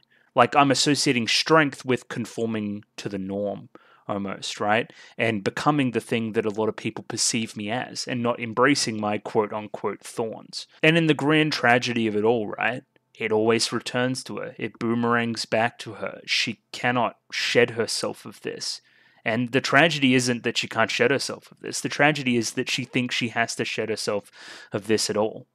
And yeah, that's very, very well executed. I love this. I love the second half of this episode a lot for that kind of little metaphor. I think it's very well done and quite subtle. I like it. However, then we get establishing shot of Shiori, right? And then Bird pops his head up there, right? So this bird is implied to be in her room, because when she opens the door here, we see that... Actually, the door is opened for her. We see that the bird is against the window, which would have the sky in the backdrop, right? See? Right? Like, the bird would have been here. So that's why I think the bird dropped off the locket. Then something, maybe a gust of wind, maybe something else, knocks over the vase here, which has the orange flowers in it, and we see the locket. And this starts everything, right? Then she sees what's inside the locket, and that then propels her to go to the seminar. She fills out her little form. Again, she's 15. Everyone seems so much older in this show. But then we get the elevator, right? I've hated Judy since I was a child, right? She's talented, beautiful, popular with everybody. I was jealous. There was immense jealousy there. So in order to get one over on her, right, I went to date the boy that I thought she liked, right? I got in the way there. I wanted to spite her in doing so. Mikage tells her to go deeper, deeper. But then she kind of wakes up to herself. That's not right. That's part of what I felt deep down. But that's not the whole truth, right? Because Juri was so kind to me. But then at some point, at some level, right, I thought that she was making fun of me through that kindness. Like, she was kind of looking down on me and pitying me, as we see here. Again, the kind of pest metaphor coming through a little bit more here too, with the caterpillar versus the leaf we'll see here as well. So she thought I was worthless, and then pairing that with seeing kind of the cocoon on screen. That made me feel pathetic. That's why I wanted my relationship with her to change. So I wanted to legitimize myself in her eyes as like a real, almost competitor by taking the boy, right? I thought that's what I wanted. I thought that would legitimize myself in her eyes. But now she and I are even, right? Because I know her secret. Turns out she was just as pathetic and useless as me, because she was hiding a big secret. I've always had a place in her heart. So I had, like, self-hatred, right? I thought that Judy looked down on me. I thought I wasn't as good as her. Self-esteem issues. Like, the whole wazoo, right? But now I know that Judy, she's revealed her weakness in turn, right? Turns out that she was just as broken and lost as I was. And that simultaneously gives me, like, a bit of reassurance that everything's going to be okay, but at the same time, this person that I've idolized is also weak. And that it makes me feel weird. It turns out that I'm the winner after all. I look in the locket, I see my face, And then, yeah, little pest in the background, right? Oh, what to do, knowing my friend's secret makes me so happy I can barely contain myself. Settle down. She suffered all alone just looking at my picture, you poor little thing. But then, no, this is all wrong. No, this isn't how I feel at all. This has happened twice in the scene where she's like corrected herself, where she catches herself before delving further deeper in. No, this is wrong. How could you look at me like that? Why did things turn out that way? Maybe I was the plant after all and somebody else was the pest? This one's weird. However, then we hit the bottom. She's fucking had a full-on mental breakdown. Love the pose here. I understand. Your only solution is to revolutionize the world. Path has been preserved for you to do such a thing. Very similar things play out here. Again, we just skip certain parts, so we know what's going to happen here. We don't need it played out the same way that we see it played out for Kanai back in the day. We just kind of skip to the scene with Juri. So Shiori approaches Juri late in the day, during the afternoon. Hey, got your locket. How did you do that? I still don't know. But, you know, Orange of the Sunset also playing off here. Deep shadows, love it. Juri is obviously very embarrassed. She hides her secret pretty well, right? In a locket that she keeps tucked in there, right? So, you know, it's pretty hidden. Her secret's being revealed, and to the one person she doesn't want it revealed to. Like, that's pretty bad. And the little bit of sass here, too. If you simply asked, I would have given you a nicer picture. That one side of her in that elevator one, the one that kind of looks down on Judy for this a little bit more. And the shame here from Judy. Love the face here. Like the look down. Oh no. So pretty. I love the look in your eyes when I hurt you. You're supposed to be stronger than everyone else, but now you're like this. I've got the person that was the strongest in the palm of my hand. Power tripping like crazy. But then, yeah, just that touch on the chest there is enough for her to be, oh no, I'm bending over. It's ready for the fucking sword to come out. And again, it's all silhouetted, very similar to the Mickey one, against the window with the kind of color coordination going on. And this specific shot here, almost like these lines here mirroring the lining that is on kind of Mickey's radiant thing. So, hey, extrapolate that out how you want to with Shiori, right? Looking at her radiant thing right here, maybe. So then Utena opens her locker, gets that little invitation to duel again, and we get a Shadow Girls set piece. This one's pretty obvious. We have a character here that was keeping a secret, but they all found out. We have the angel on the shoulder saying that, you know, don't worry about it, no one would ever call it embarrassing. Of course, people wear much odder things than woolen underwear. I mean, some people wear cowbells, so woolen underwear ain't that bad. Maybe it's just cold down there, I don't know. But then the devil's like, but most people don't wear 3 pairs at once, so your secret still is embarrassing, right? So I really am doomed. Despite being known as a fashion icon, like Jiri, I wear woolen underwear. Oh no, despite being known as the, you know, de facto leader of the school and one of the coolest students, they don't know that I'm gay. They don't know that I like girls. 3 pairs at once even. It's even worse than you thought it was. No one will ever want to marry me now. What should I do? Utena simply reacts by saying, take them off? It's not that simple. And again, I talked about this during the reaction. It's just not that simple. You can't remove it like you think you can remove it. Like you can put on different costumes and play different roles. It's not that simple for most people. Yeah, it comes across as naive, potentially even condescending, talking further to the themes from episode 7, where Turner was kind of unknowingly condescending to Judy's particular situation.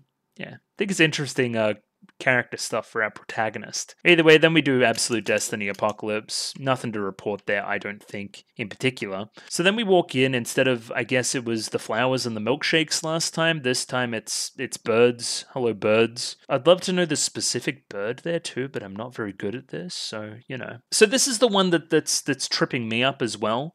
The people in the past, like Kanai and Kozue, they had very specific reasons to want you dead. They had personal beef with Anshi that was using that to fuel their specific motives in that scene, right? I don't see that for Shiori very much at all. She hardly even talked with Anshi very much at all. It's only in so much as she wants to get one over on Juri again, because Juri wants to to thing Anshi to prove miracles don't exist and revolutionize the world in that way, right? That's her motive. So you almost want to steal that in a similar way to you stole the boyfriend? You want to get one over on her again? Is that what I'm reading into this as? Like I'm going to kill her. I'm going to kill Anshi so Juri can never have something in particular. Okay, sure. As always, there's a lot of talk about two sides of one's personality. Shiori here is like, this is the real me, not the loser living a life of misery in the shadow of the blindingly radiant Juri, right? This is me, Black Rose version. As I always say, it's an aspect of you, you know? See, I am literally the one controlling Juri here. I want to have power over her in that way. Then we have a song. Let me read the song first before going through the fight. Two opposites infinitely reflect each other in the space between two mirrors. Okay, two sides. A lot of, again, Juri's song last time was about contrasting two sides, feeling like you fit neither, and sitting somewhere in the middle, and of course extrapolating androgyny from that, I think. We'll continue here. Revealing their desires, their fickle cruelty, their lies. Oh, there is not a soul. Oh, in the darkness. Oh, the sound of waves, just as shadows exist only through light. I exist in opposition to myself. Again, two mirror idea, two sides of a mirror. The darkened rose is one aspect of me versus the other aspect of me. Those two aspects of myself in kind of conflict with each other when going down the elevator, for sure. The reason for the onset of my loneliness is that I only exist in opposition to myself. Twins, sworn twins, mechanical twins. I see that for Juri as well, right? She's in opposition with herself, for sure. Same way Shiori is. Again, we talked about it. Two twins, there's two twin sides to myself. Non-existent twins, to make the invisible visible, a mechanical world comes into view with instruments of wonder and optical illusions. A mechanical world comes into view, and then the earth is a museum of personas, display cabinet of personas, the earth is, and then we finish the fight. Okay, a display cabinet of personas, right? There's a piece of glass in front of what we're looking at. We only get to see one side of the display as well. You know, if it's a cabinet, it's placed on a wall, right? We only get to see one side of the display of a human. We only get to see one side of them. When in reality, they have two sides that are in conflict quite often. Kind of talking to what Akio was talking about before in that conversation where, hey, everybody has something they want to keep hidden. Everyone has secrets. And most people don't get to see those secrets and build preconceptions based around only the things we can see. That's what I think the song's getting at. But obviously is very wordy in that regard too. So let's go back and we'll watch the fight itself. She seems almost bored during this fight. We get a flash of the birds there, but she's not like really doing anything. She's not drinking the milkshakes like before. Why are you doing this? I thought you admired Juri. Because I know. What do you know? I know Juri isn't what everyone thinks she is. I've seen The Secret, and that's almost delegitimized her in my eyes. And this person that I've always had an inferiority complex about, I'm stronger than them because of this. I'm better than them because of this. That move, it's like her swordplay. It's like you're using Juri's fucking shit right now. Looks like you get it, but this move here will finish you off. And then, yeah, Power of Dios, birds look up at it. And then, yeah, we very promptly cut the rose. It's kind of a very short anticlimactic fight in that regard. I guess this tells you this isn't the strongest way to get at Juri's power, right? And then, yeah, you fall to the ground, fall into a silhouette, chalk silhouette, much like all the students that died back in the day, that I'm sure died in a cave-in and not something else. And then, yeah, we send that guy to hell again. Another failure. Nevertheless, the insect's venom is effective. So we should use a similar technique, but stronger. There will be another chance to use such a thing. Now, what we can imply here is that Juri has full memories of everything that went on just then, right? And also that the locket somehow still boomeranged its way back to her. She threw it away, but however, she can't just take it off, right? Utena, you fuck. She can't just take it off. It's going to come back to her. She can try to repress these feelings, but they'll only just come back. So then we have Shiori. She's bright and happy and stuff, like normal. She's talking with some new friends that she's probably made, or old friends. Again, she used to go to this school. And yeah, she looks like a whole different person is what Utena says here, right? But then Archie's like, do you really think so? She's no different. Not even a little bit. Interesting. Very, very interesting. With all the two sides stuff we've seen and the different perspectives on different people, that Archie says this. And Archie says this, right? Because she thinks it too. She's not a different person. It's not a different person, right? It's the same person. It's just different aspects we're seeing. And that's what's happening with Archie all the time, depending on company, right? And depending on who's the owner of the Rose Bride. This is a very important line for Archie, I feel. And again, Shiori is no different, right? She still harbors all those same feelings, she's just putting on a different mask. So then we see Juri, right? So she says Konnichiwa Juri-san here. At various moments through the rest of the episode, she's always said Juri-san. It's an element of distance. It's almost an element of respect, right? Because she puts, Juri up on this pedestal a little bit. So that hasn't changed. I thought potentially that had changed now and she's distancing herself. But not really. She is distancing herself, but in a different way. So yeah, just says hey, and then they both just walk off in either direction, right? But they're no different. They're still harboring all these feelings, they're just hiding them. So you have to imagine that the way that Juri is feeling here, right, is similar to the way that Shiori is feeling. And as I said before, in the end, it's still back in my hands. I'm still back the same way I was, right? With Shiori sitting over there, I can't have her, right? And I can't get rid of this feeling that I want her. I'm perpetually trapped. I'm tortured. It's still returned to me. Why can't I be stronger to shed this feeling from myself forever? Right? I know that it's only bringing bad things, but I can't help but want it. I'm holding my heart again. This is a beautiful frame too. I love the kind of the stuff that's in the foreground that's vignetting it. And then yeah, that's the end of the episode. That was very good. I talked about that for an hour. Oh my god, I just kind of spat. No, a big portion of that was me reading stuff. Never mind. Okay. Yeah, that was a good episode. I really get the themes there a lot more than other episodes, I think. A lot more than 15 anyway, which kind of went over my head in a few places. Anyway, I'm going to watch episode 18 now, which is going to be about Suwabuki. So looking forward to that, I guess. See you in a second. Rightio, I have episode 18 up there ready to go. It's already up there. Look at that. Amazing. Time code. What do I normally do? 23 minutes and 27 seconds, so sync up accordingly. Picture in picture. Some stuff subset. And yeah, going to give it a 3, 2, 1 and jump right in. Rightio. 3, 2, 1, go. That episode was really good.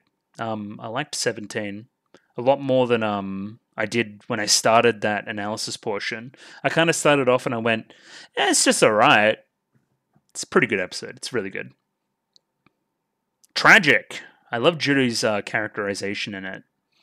But what could we be doing with Suwabuki? So Suwabuki's linked to Nanami, so I don't know. I feel like I've talked a lot this episode too. Might have been, again, coffee. But again, that's neither here nor there.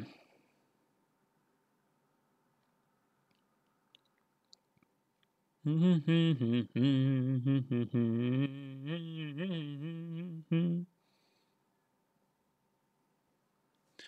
might a time check.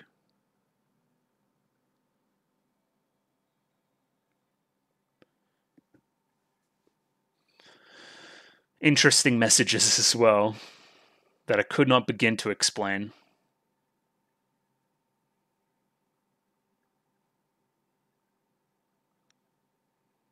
I'm keen for the Prince Boy to wake up too, whatever that means.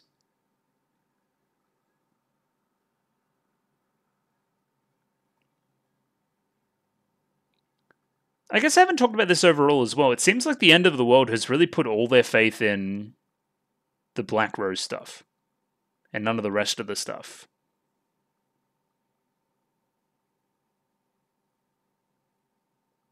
Interesting. Yeah, I just said that.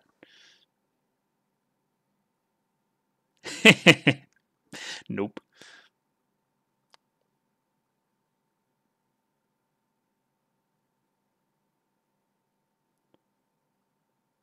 I don't know. We kind of went through some shit.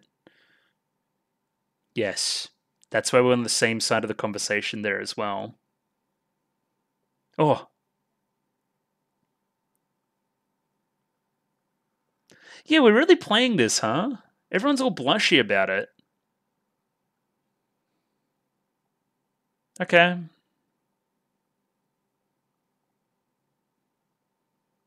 Thank you, slave boy. I can understand Suwabuki too. I kind of want to be a slave for Nanami sometimes. Just sometimes.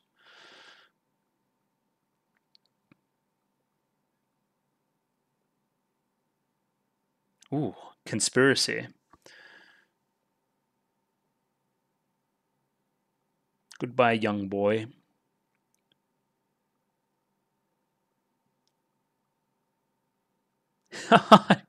Get shit on.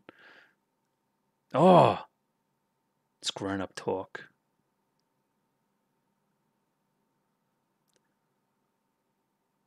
I mean, that's your whole thing, right? Is like, hey, I want to be older.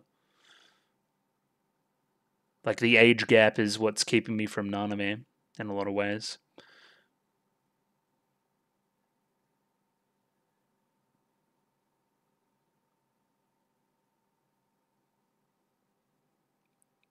Interesting. I'm just riding on a snail. Mm-hmm.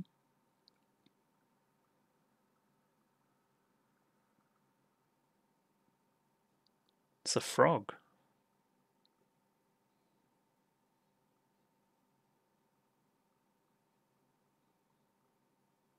Who the fuck is Mari? It's the life of a simp. You wouldn't understand.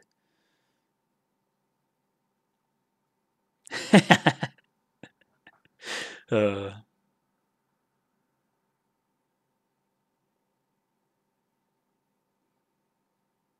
I get it. Yeah, like me.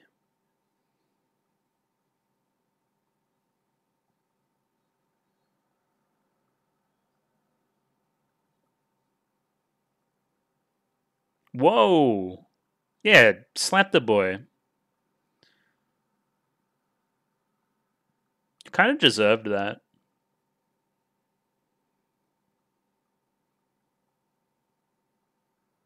Hmm.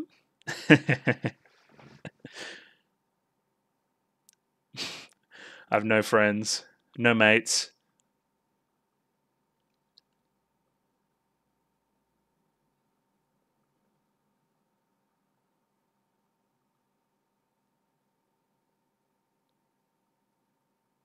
Hmm.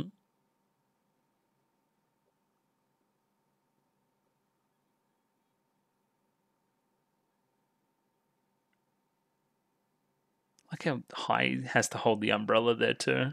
It's funny.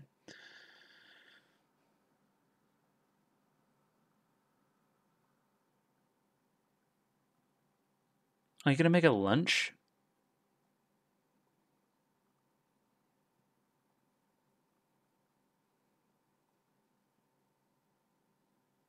It's not chocolate bar's not for you. Yeah. Don't eat my food.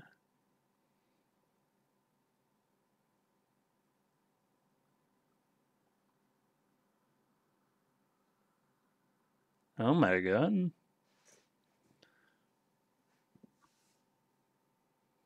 Everyone's kind of terrible here.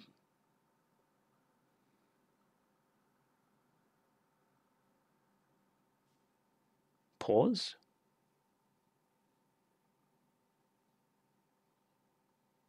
Okay, the show knows too. Okay, that's funny.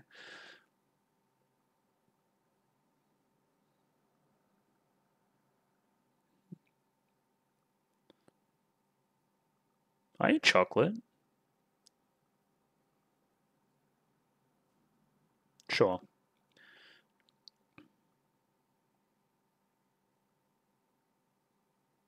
Hey Nanami, eat my banana? Pause. Alright, what's going on? What's gonna be the tragedy here?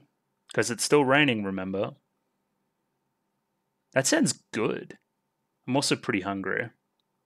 What are you doing hanging out with Big Dog? Oh.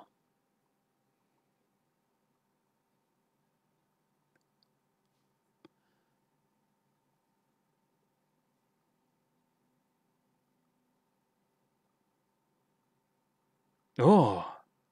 Hand on shoulder.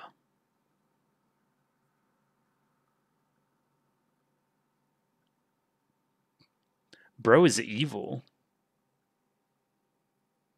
But Nanami's smart. She's crazy.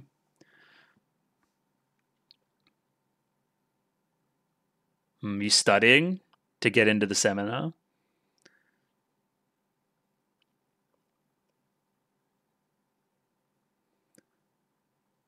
It's a deep question. I agree.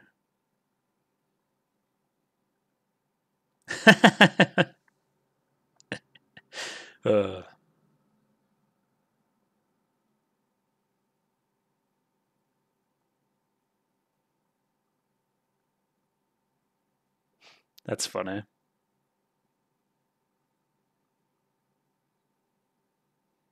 I think everyone's on different pages here. Sure.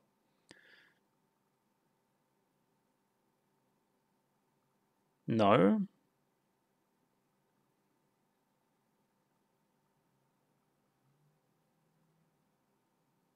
It's a huge theme in the show, man.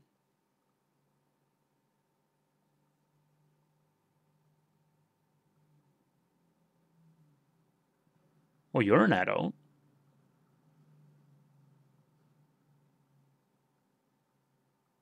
What are you trying to say?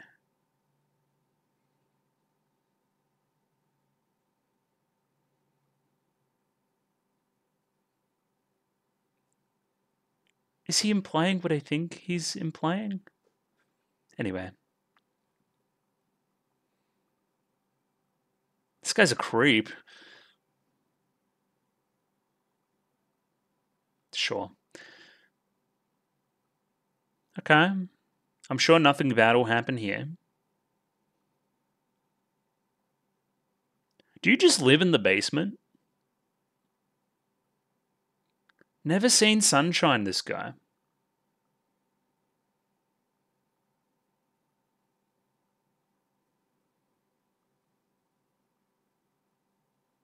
Interesting.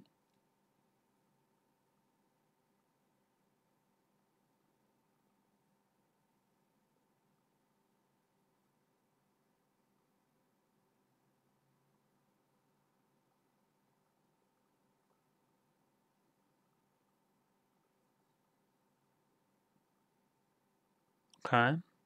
Got to get our hands dirty. I'm wondering if there's a duel this episode. Because it wasn't seeming that way, but maybe it is. Yeah, indeed. He's me. He's doing a reaction stream right now.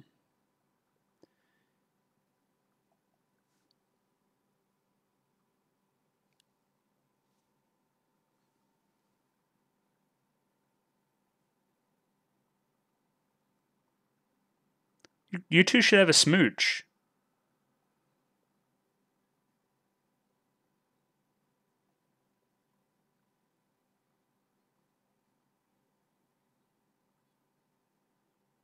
I wonder.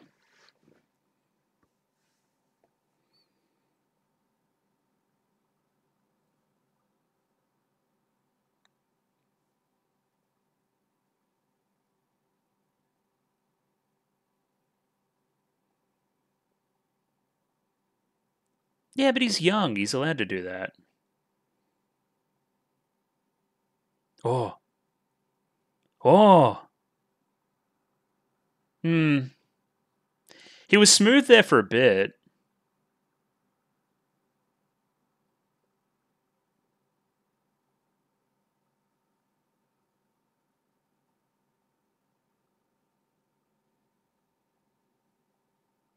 I don't know. Maybe talk to him about it. He'll probably just tell you.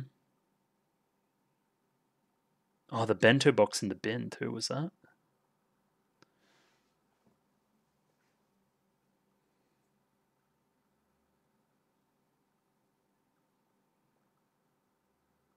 Yeah, colorful experiences is an interesting translation.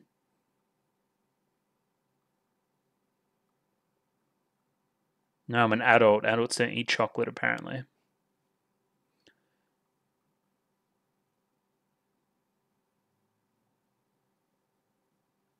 Hmm. Sup? I'm just looking at a bunch of kisses.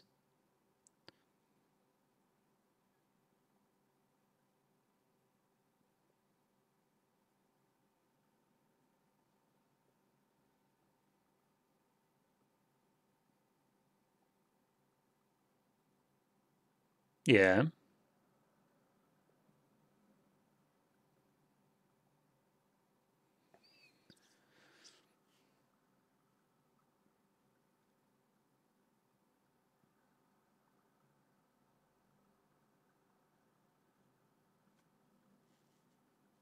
Yeah.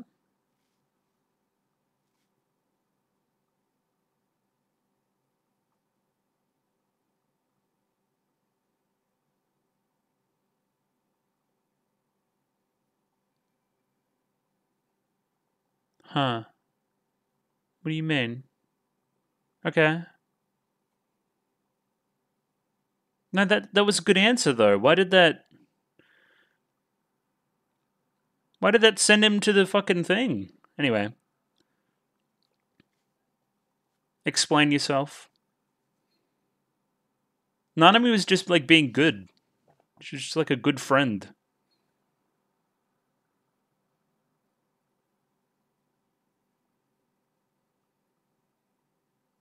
Look how short he is. Hmm.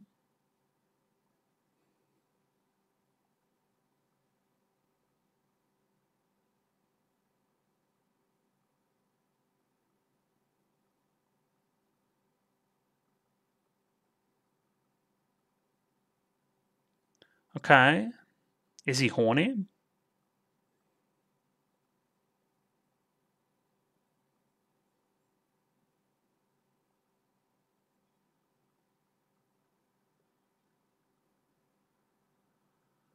I know. Whoa.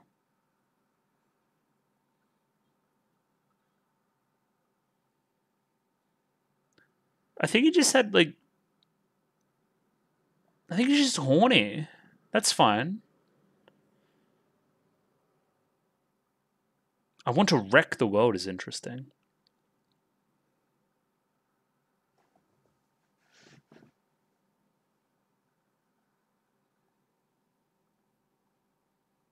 I'm gonna smooch you.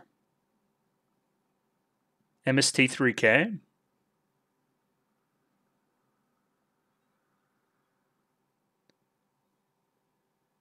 Oh. So you're gonna pluck her sword? Ugh. Yeah. Interesting. Oh, yeah, and the two swords, right? Because they're her swords. Sure. Am I stupid? Yeah, no, there's still plenty of episode. I thought we were close to the end.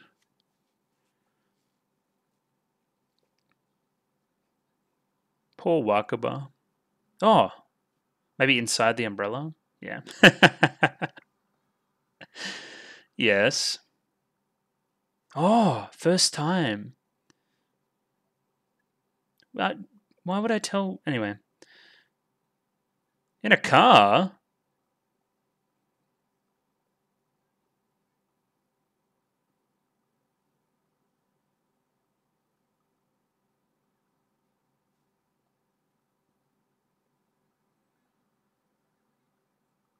Well, yeah, we weren't talking about the same thing. Gotcha.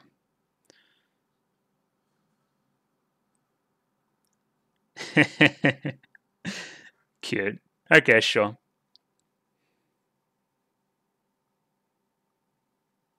That mirrored the scene earlier where I don't think Utana thought they were talking about adult things in the same way they were talking about adult things. Lots of colorful experiences means different things in different contexts, I'll say that. Um, sure. This was a very quick episode, but also slow at the same time. It's a weird one. I didn't think we'd be finding again this soon.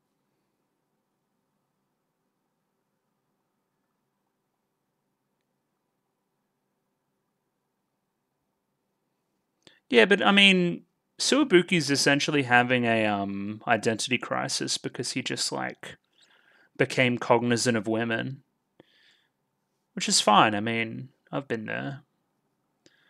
But get over it. I don't know. uh,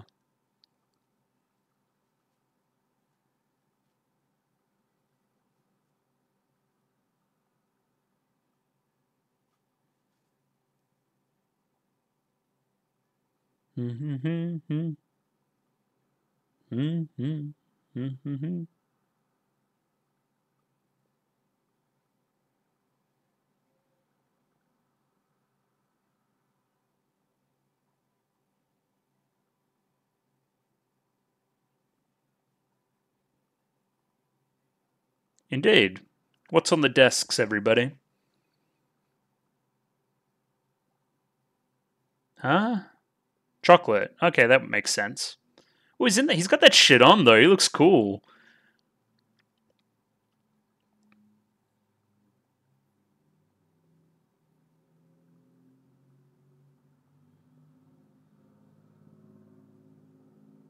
Okay.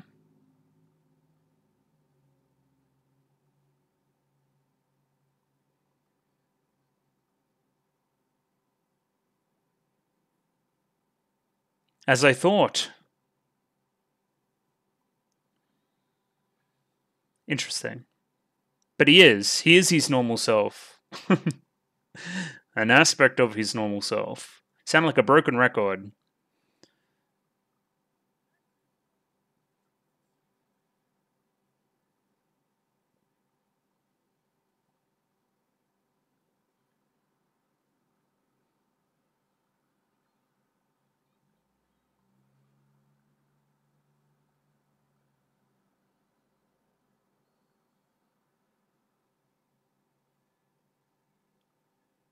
It's kind of a bop.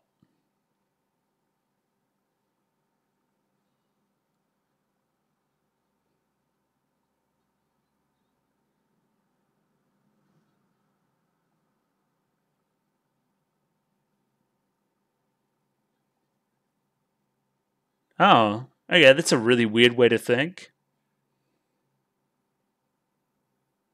Indeed. Here comes old mate.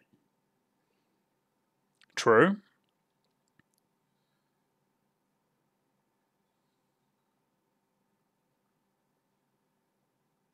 Oh, so you lost one sword and then teleports into the air behind you.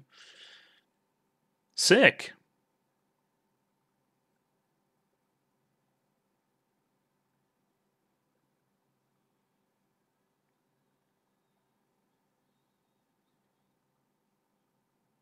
Indeed. Maybe Nanami will believe the other two now. Whee! I want to go back and look at that frame, actually. That looked a bit weird. Odd.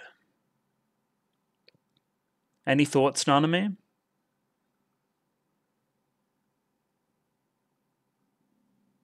He's back to normal. Whatever normal means. Yeah, but you're... Yeah, okay. You remember all the other stuff.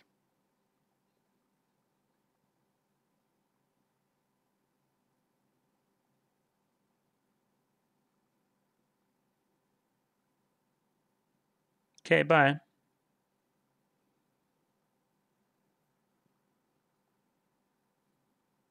No, I mean, you just remembered trying to get smooched by that, like, 11-year-old. I don't know. Weird episode. I mean, I have less affection for Suwabuki as a character compared to Judy, I'll tell you that right now. Seemed pretty simple. He just wants to be an adult. There wasn't all the layers to it that the other stuff has had up to here. He wants to be grown up, but he isn't. And that sucks. For him, I guess. How do you become an adult? I don't know. It just kind of happens. I don't know what to tell you. That's my grand kind of advice on the issue. You just kind of do it. You do it enough times, and then it just happens. It's interesting because, like, a lot of the growing up versus staying the same theme is present for a lot of other characters. And then now it's very, very direct. I liked when we were asking those questions of Utena and Anshi and stuff. I thought that was pretty interesting. But other than that, not a whole lot to say. But again, I said that about the previous episode, and I had a bunch to say. So now with the knowledge that 19 and 20 is a two-parter, let's have a little look at this preview to see what we might be getting ourselves into.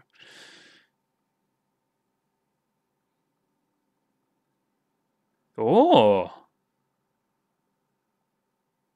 Wakaba's friend? What the fuck? Interesting. Huh.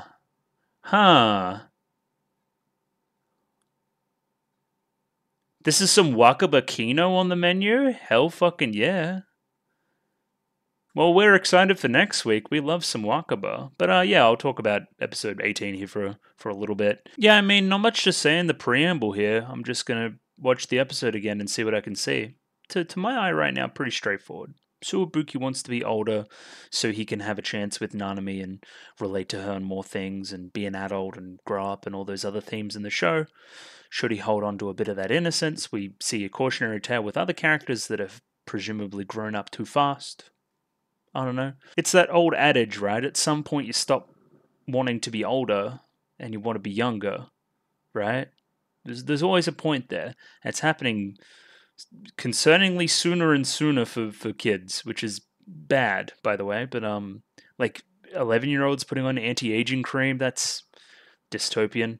Anyway, yeah, and that's what this episode's kind of talking about. I do like, as I've said before, how this kind of theme permeates through different other characters in the show. I think that's neat and makes the whole product feel as a better whole. I also liked the weather in this episode and how that played a part. I thought that was quite interesting. Kind of the storm brewing within Suwabuki and then kind of ending the episode on a kind of bit of a sunny day, right? When the rain's finally gone away in its own way. Kind of pushed aside a little bit. We didn't really deal with any of the baggage yet, but, it's a fun little metaphor weather thing. That's pretty cool. As I said during the reaction as well, I like this line placed here, right? And you would have to imagine by the end of the episode, Nanami would be over here with these three as well, united in the fact that, hey, somebody is targeting the student council right now, and that's bad. And they've clearly got some rose powers and know about end of the world type stuff. So, like, what gives? But yeah, Nanami is a non-believer right now. I believe she is converted by the end of the episode. So again, as I said, Miki and Juri united in the fact that they've both been gotten by this new Black Rose Sword Heart Steel technique, which brings both Juri and Miki embarrassment. Remember last episode where Miki turned a very bright red? Juri's similar here. She's a little bit blushy. It's very cute. Again, implying there's something to be embarrassed about with having your heart sword plucked, right? And then, yeah, you're a little bit blushy too. It's almost like mirroring this episode's themes and adult stuff, sexual stuff. It's almost like the characters consider it in a similar light, like it's a taboo to talk about. That's interesting. That's something. And Nanami very interested. What was it like? Did it hurt? Kind of like the Shadow Girls in a weird way. Interesting. Yeah. You know what they're talking about. I don't need to be particularly crass. Either way, Suwabuki shows up. He's got that raincoat on. He's bringing Nanami her basketball shoes because PE's going to be in the gym today because of the rain. Everyone stops the conversation almost immediately and says, hey, this place is off limits to people that aren't directly involved.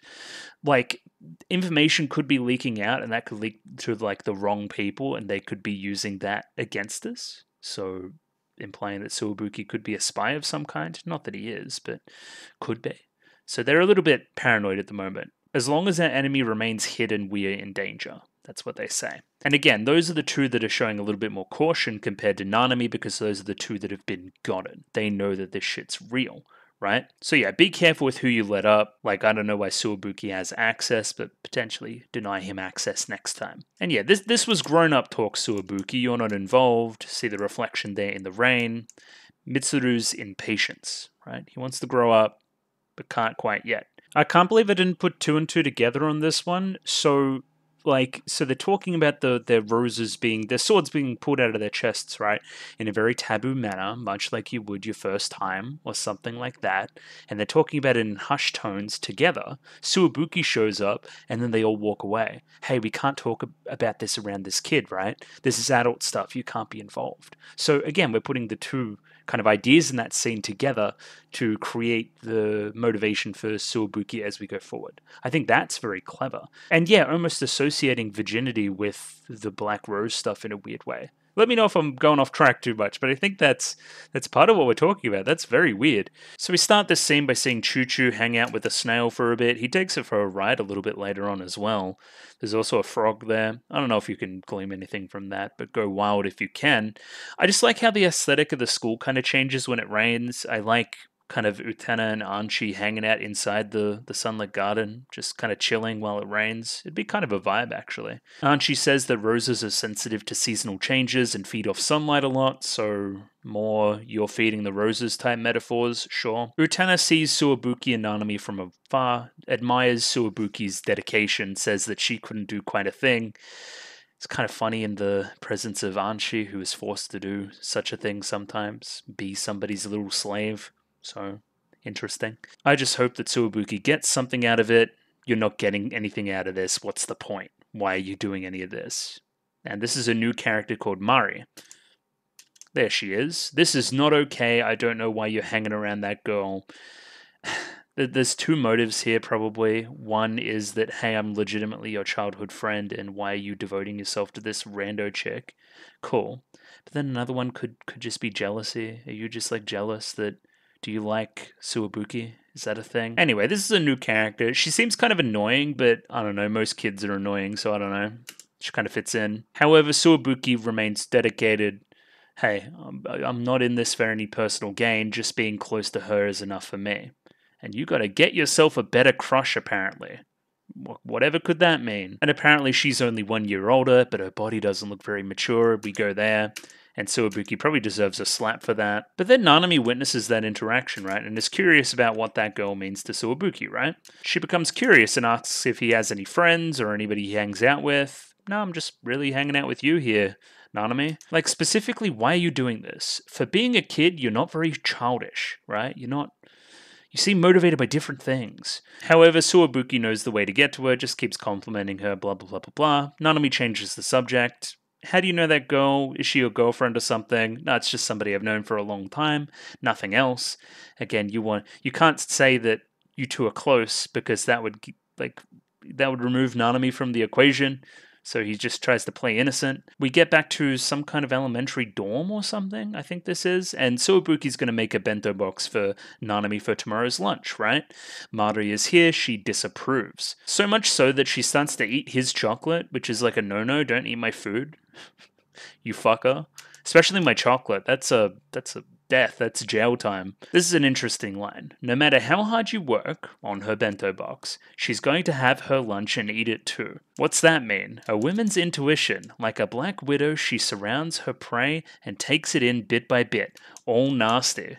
That's pretty nasty stuff to say as well. And yeah, a lot of this is all innuendo, eating people up. If I can get her to even just eat my banana, I'll be satisfied.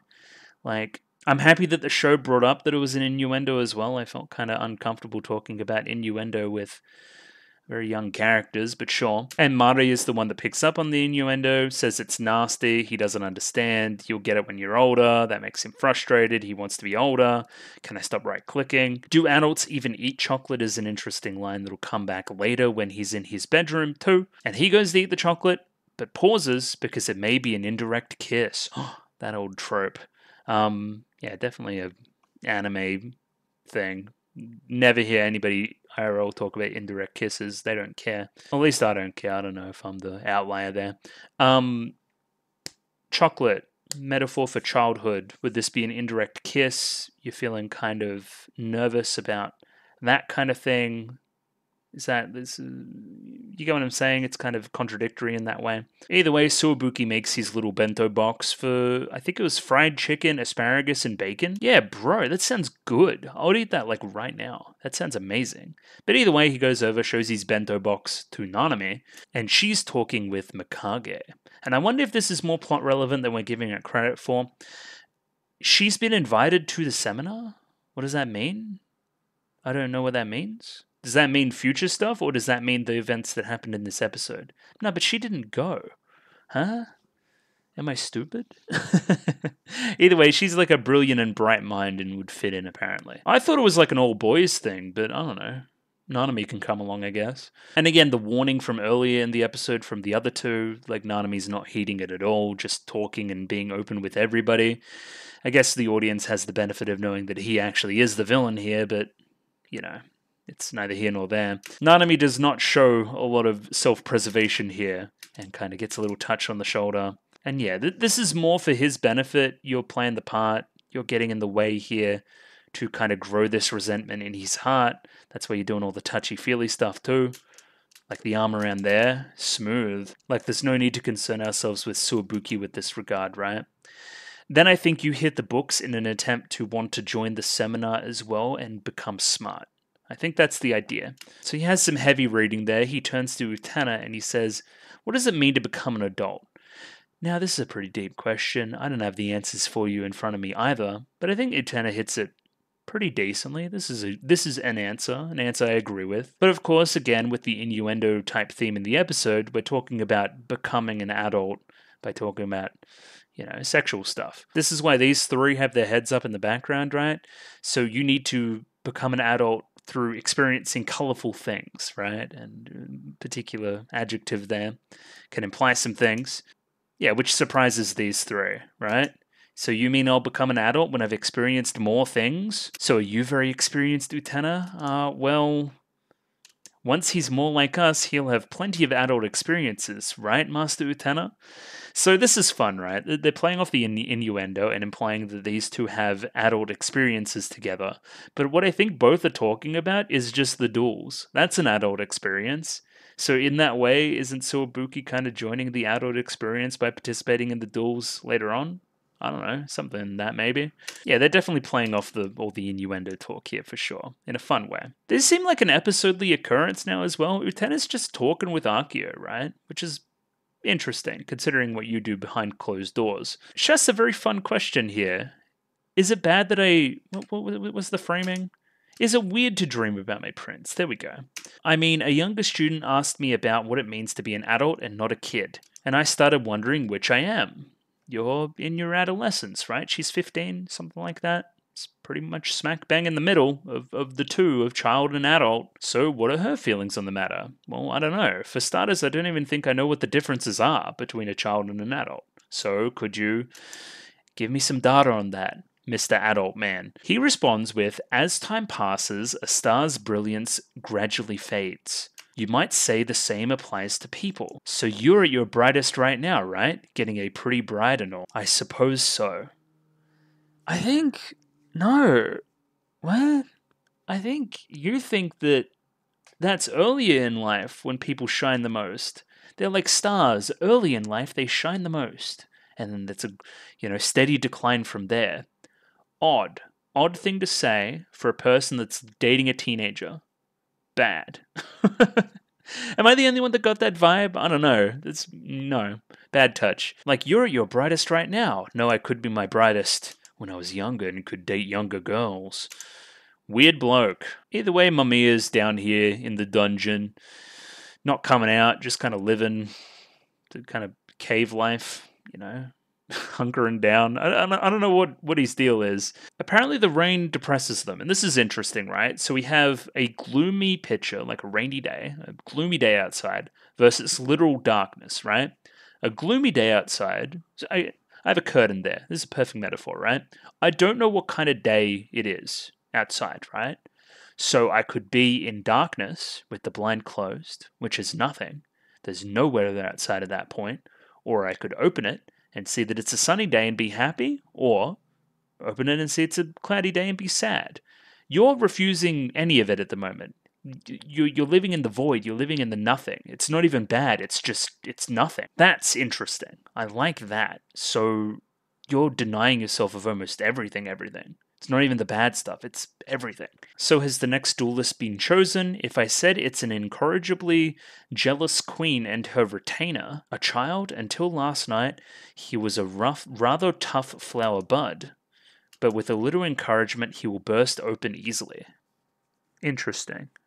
Who's the queen in that little analogy? Strange. So yeah, he's given the little flower bud a little push. Mamiya says, you're a bad person. Beauty isn't enough to capture the rose bride. Sometimes we have to go for some mean tactics. I have to get in the way, similar to how kind of Torga did, right? And push a different character into the rose bride system. Like Torga did that for Mickey, right? I'm going to push him and change his opinions on this whole system and make him want to possess the Rose Bride. Similar here, right? I'm going to push you towards my system, right? Push you towards the seminar, push you towards the elevators, because that perpetuates my system, that perpetuates what I want to have going on. So then either way, we have Suwabuki in the cinema, just like watching Kisses, cinematic Kisses compilation on YouTube, which is a bit weird. And he's watching it intently. He wants to experience more things, even through a, silver screen, to become an adult, right? He's taking the advice from Utena and Co. from that previous scene. Mamiya then joins him and kind of laughs at what he's doing. Do you really think this will make you more of an adult? Why are you even trying to pretend in the first place? Obviously, somebody that's had a real kiss will have more experience and be more adult subsequently than somebody who's seen a million fake ones. You gotta experience things rather than just seeing them. However, then he says a real kiss and you can figure out where the scene's going from there. Like there's this thing called practice. You sure you're never gonna do it? Moves the hand there perfectly, like the film reel changes, and during that darkness he moves his hand. I think that's a really fun technique. However, no, not quite smooth enough. As a result, there's a slap. Could you be more tactless? Maybe asking her would be a better way to go than just doing it. I don't know, but clearly you're like interested, kinda, at least a little bit. Either way, Nanami witnesses that and witnesses her running away, upset, and sees Suwabuki with a slap on the face. What is he up to? Suwabuki goes back to his room to sulk. Notably, he's on a bunk bed, which is also quite childish. And he's thrown away the bento box, right? I don't need it anymore. He's in his fucking Juice WRLD phase. He hates all women. Because he saw this happen, right? All girls are the same. And yeah, so he's thrown that bento box away. I have no use for it anymore. But is increasingly still frustrated. He still wants to become an adult, wants to experience more things, even to the point of denying himself chocolate, right? Something which Mari said before was a symbol of childhood. So no, I don't want that. Nanami then knocks on his door, he answers, and she asks why he was in the screening room. I saw you there with a girl together. He mentions the name Mari. I knew it. And then, yeah, Nanami takes that immediately. You like that girl, don't you, Suwabuki? And then, so what if I do? I'm short. I don't like bitter food or difficult seminar talk. And Mari's been making a fool of me lately. Why can't I just grow up? No. Why couldn't I be born in the same year as you, Nanami? I want to become an adult as soon as I can. And then Nanami, of all people, gives some good advice. You don't have to be a grown-up. You're more than good enough just the way you are. Some nice reassurance, right? Could be self-motivated considering he's your literal slave, but, still nice thing to say. But then, yeah, that very moment, the kind of head pat, the touch there, the saying you don't have to be that way, that was the moment that made the black rose grow the most and ready to be stabbed. Because again, there's that separation. This is what the shot's saying, right? Like back here with Nanami, right? Like here, hey, you're expressing that sentiment that, everything's going to be okay and it's okay the way it is, right? But then in the shadow, we have Bugalugs here, Suwabuki, in the darkness. He doesn't feel that sentiment. He still feels the same way he said before. He sees it as kind of shallow. The hand on the head probably not helping things, let's face it. So then, yeah, we've seen this song and dance before. He goes down the elevator and he says, I want to be a big boy now. I do love this photo too. He's just so ungodly short in it. That's just good gear. That's very funny. So yeah, I mean, Suwabuki he's kind of, it's not enough just being near her. I want to have her. I want her to be my girlfriend or whatever. He's around that age. she's also out of your league and way older, so just simmer down. But even brings up Mari here, right? She started butting into stuff recently because she's my childhood friend. Maybe I'm changing the way I think about her sometimes, I don't know. They're both making fun at me, they both laugh at me for being a kid. I want to be an adult, I want to prove them wrong. But here's the interesting part. I want to be an adult and wreck the world. Where does the wrecking the world come into it? The world that would disparage me for being so younger? I want to revolutionize the world and whatever. Yeah, I don't get the world wrecking part, but sure. And then, yeah, very fastly edited there. You saw it. He just kind of gets to the bottom and then the audience fills in the blanks, right? So then, hey, we're going to put Nanami in a similar position that Mari was just in, next to Suwabuki in the cinema. Tells her to sit down, starts putting on the moves again. Very similar here, but a lot more sinister based on the music. Grabbing the hand, got that black rose seal on. Nanami notices it, notices that he's overstepping. He almost doesn't look himself, almost in a bit of a trance. And yeah, I don't know, just kind of like looks at her and then she fucking screams and the swords come out. So I don't know. That's a bit weird. Yeah, that sequence there felt like it was on fast forward a little bit. It was a bit weird. So then we have Shadow Girls. Oh yeah, first Wakaba scene, Wakaba moment. Where is she? There she is. Based Wakaba, we love her. I always bring my umbrella when it doesn't rain as well. I feel like a big dummy. There's a jump scare in the umbrella for Utena when she sees the invitation to go duel. And we see the Shadow Girls here. This one's pretty self-explanatory. There's a misunderstanding here between what first time means in the context. One of the girls plays the girl talking about it. Another one plays, I'm guessing, one of the parents that knows what she's talking about, and the other one that is in the dark, right? So yeah, I had my first time today. It was in a car. They put needles into me. They sucked the blood out of it. Anyway, she went to the blood bank. It was fine. The stinger here being that you need to be a certain age to donate blood. I think 16. 16 is what they say here. I don't know what it is in Australia. But yeah, that could symbolize proof of her adulthood, right? I guess it goes to show that any random thing can be proof that you're an adult, I guess. And yeah, here's the thing. They give you juice and stuff when it's over. What are we talking about? Isn't it obvious I donated blood? You can donate blood when you're 16. Is this a PSA? Sure. And then yeah, we go into Absolute Destiny Apocalypse again. Not all that much to say. We come to the top and we see the desks are adorned with little clay figures, they look like, holding half-eaten chocolate bars. The chocolate, as we've seen in the episode, is a symbol of youthfulness, a symbol of childhood, wanting sweet things as opposed to bitter things, that old classic. This little clay guy looks like he's raging at it. Looks like he's almost trying to throw the chocolate bar. They look like little Suwabukis to me, is I guess what I'm saying, right? I'm in a rage, I want to wreck this, I want to throw my childhood away.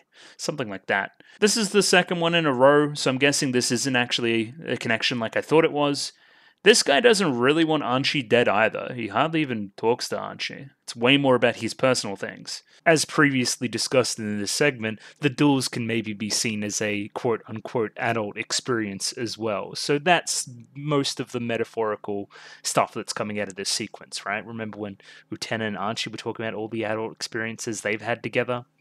You know, the start of the episode where they were talking about the black roses and pulling the stuff, and they were talking about it like it was a bit of a taboo. This is Suwabuki finally experiencing this, in his own mind anyway. But yeah, Suwabuki's straight into it. He's dueling. He's got that drip on. He's got the Christmas colors. He's doing something. And yeah, his eyes look all weird. He's just like the others. He's not quite himself, but he's also simultaneously himself, and he's ready to duel. Much like Nanami goes straight for Utena as well, cutting the hair there. And a new song. Let's read through the song first, as we do. Philosophical Existence. From the realm of Grand Guignol's populous stage tricks. What? So for a start, it's Grand Guignol. Grand Guignol, because it's French apparently. So Grand Guignol is like a theater in Paris where they did like naturalistic horror type live theater type things that sometimes had gore? Question mark? So, okay, philosophical what? Philosophical existence from the realm of Grand Guignol's popular stage tricks. Violent philosophical existence? Exhaling and sighing and gasping and wheezing and snorting? Okay, these are the sounds of the crowd at the theater, maybe. Gathering breath, strong breath, magnifying glass. And then we're variously gasping and wheezing and snorting and sighing in kind of a repetitious fashion. Yeah, I mean, I would too if I saw such things. The glass is interesting too, magnifying glass. It's like you can almost see it as like kind of when you breathe on glass and it kind of fogs up, kind of like that. Not one speck of energy used, not one speck of energy wasted. Perfected man, a breathing machine. Okay. Perfectly efficient man. Sure. Perfected man, a mannequin of skin and bones? Of flesh and bone. Perfected man, peeling back the layers. What is he, Shrek? Perfected man, whole greater than some. Aha, revolutions of heavenly bodies. Aha, synthesis of existence. The birth of a new species? Or the ruin of humanity? Either way, tick-tock. There's a very quick sub there. Either way, tick-tock, and my heart too, thump-thump. The hammer strikes the hour, peck, peck, peck, peck. As the time-telling cuckoo, I open the door. Okay, perfected man is like robot? Perfected man is like what you want to be? Question mark. But also TikTok, like time is passing, like that's ultimately kind of like a cursed thing as well. That's an abstract one, man. I don't know about all those lyrics. Either way, like I mean, I'm not even going to play the fight really all that much. Utena just kind of kicks his ass, and it's very quick. Like he didn't stand a chance. But I wanted to look at this frame here.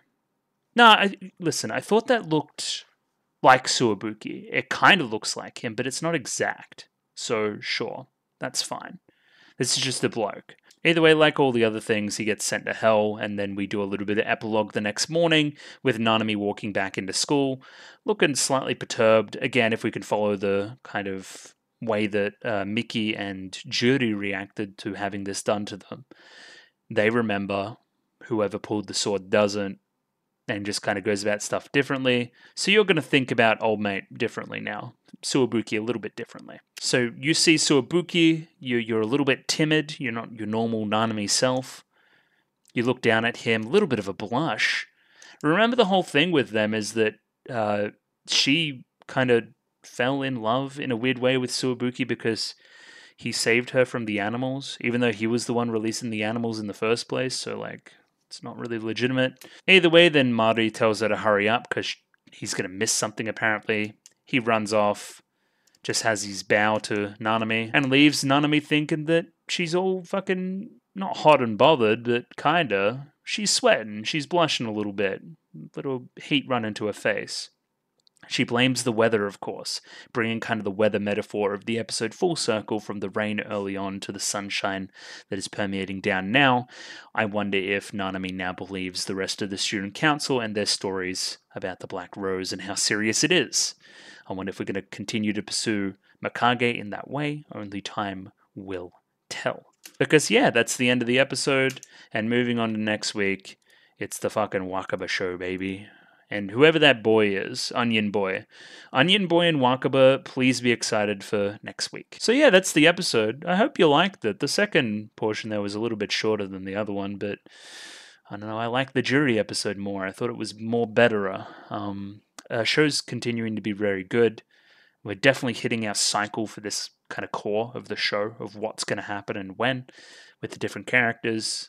Yeah, good Utena stuff. I found value in watching it today, and it continues to be a favorite each and every week for sure. Shill stuff. So if you like the video, consider liking the video. Like that sucker right now, otherwise I'll get you. Subscribe as well if you haven't already. Comments. Please comment on the video. Comment what you think, especially about the Jury stuff. I love that shit. Twitter. Follow me on Twitter. I'll follow you back. Discord. Join Discord. Love Discord stuff. And yeah, next week, be ready for 2 more episodes of Revolutionary Girl Utena. So I'll see you then. Thanks for watching. Catch you later. Goodbye. Sweet dreams. I don't know. What else do I normally say at the end of these?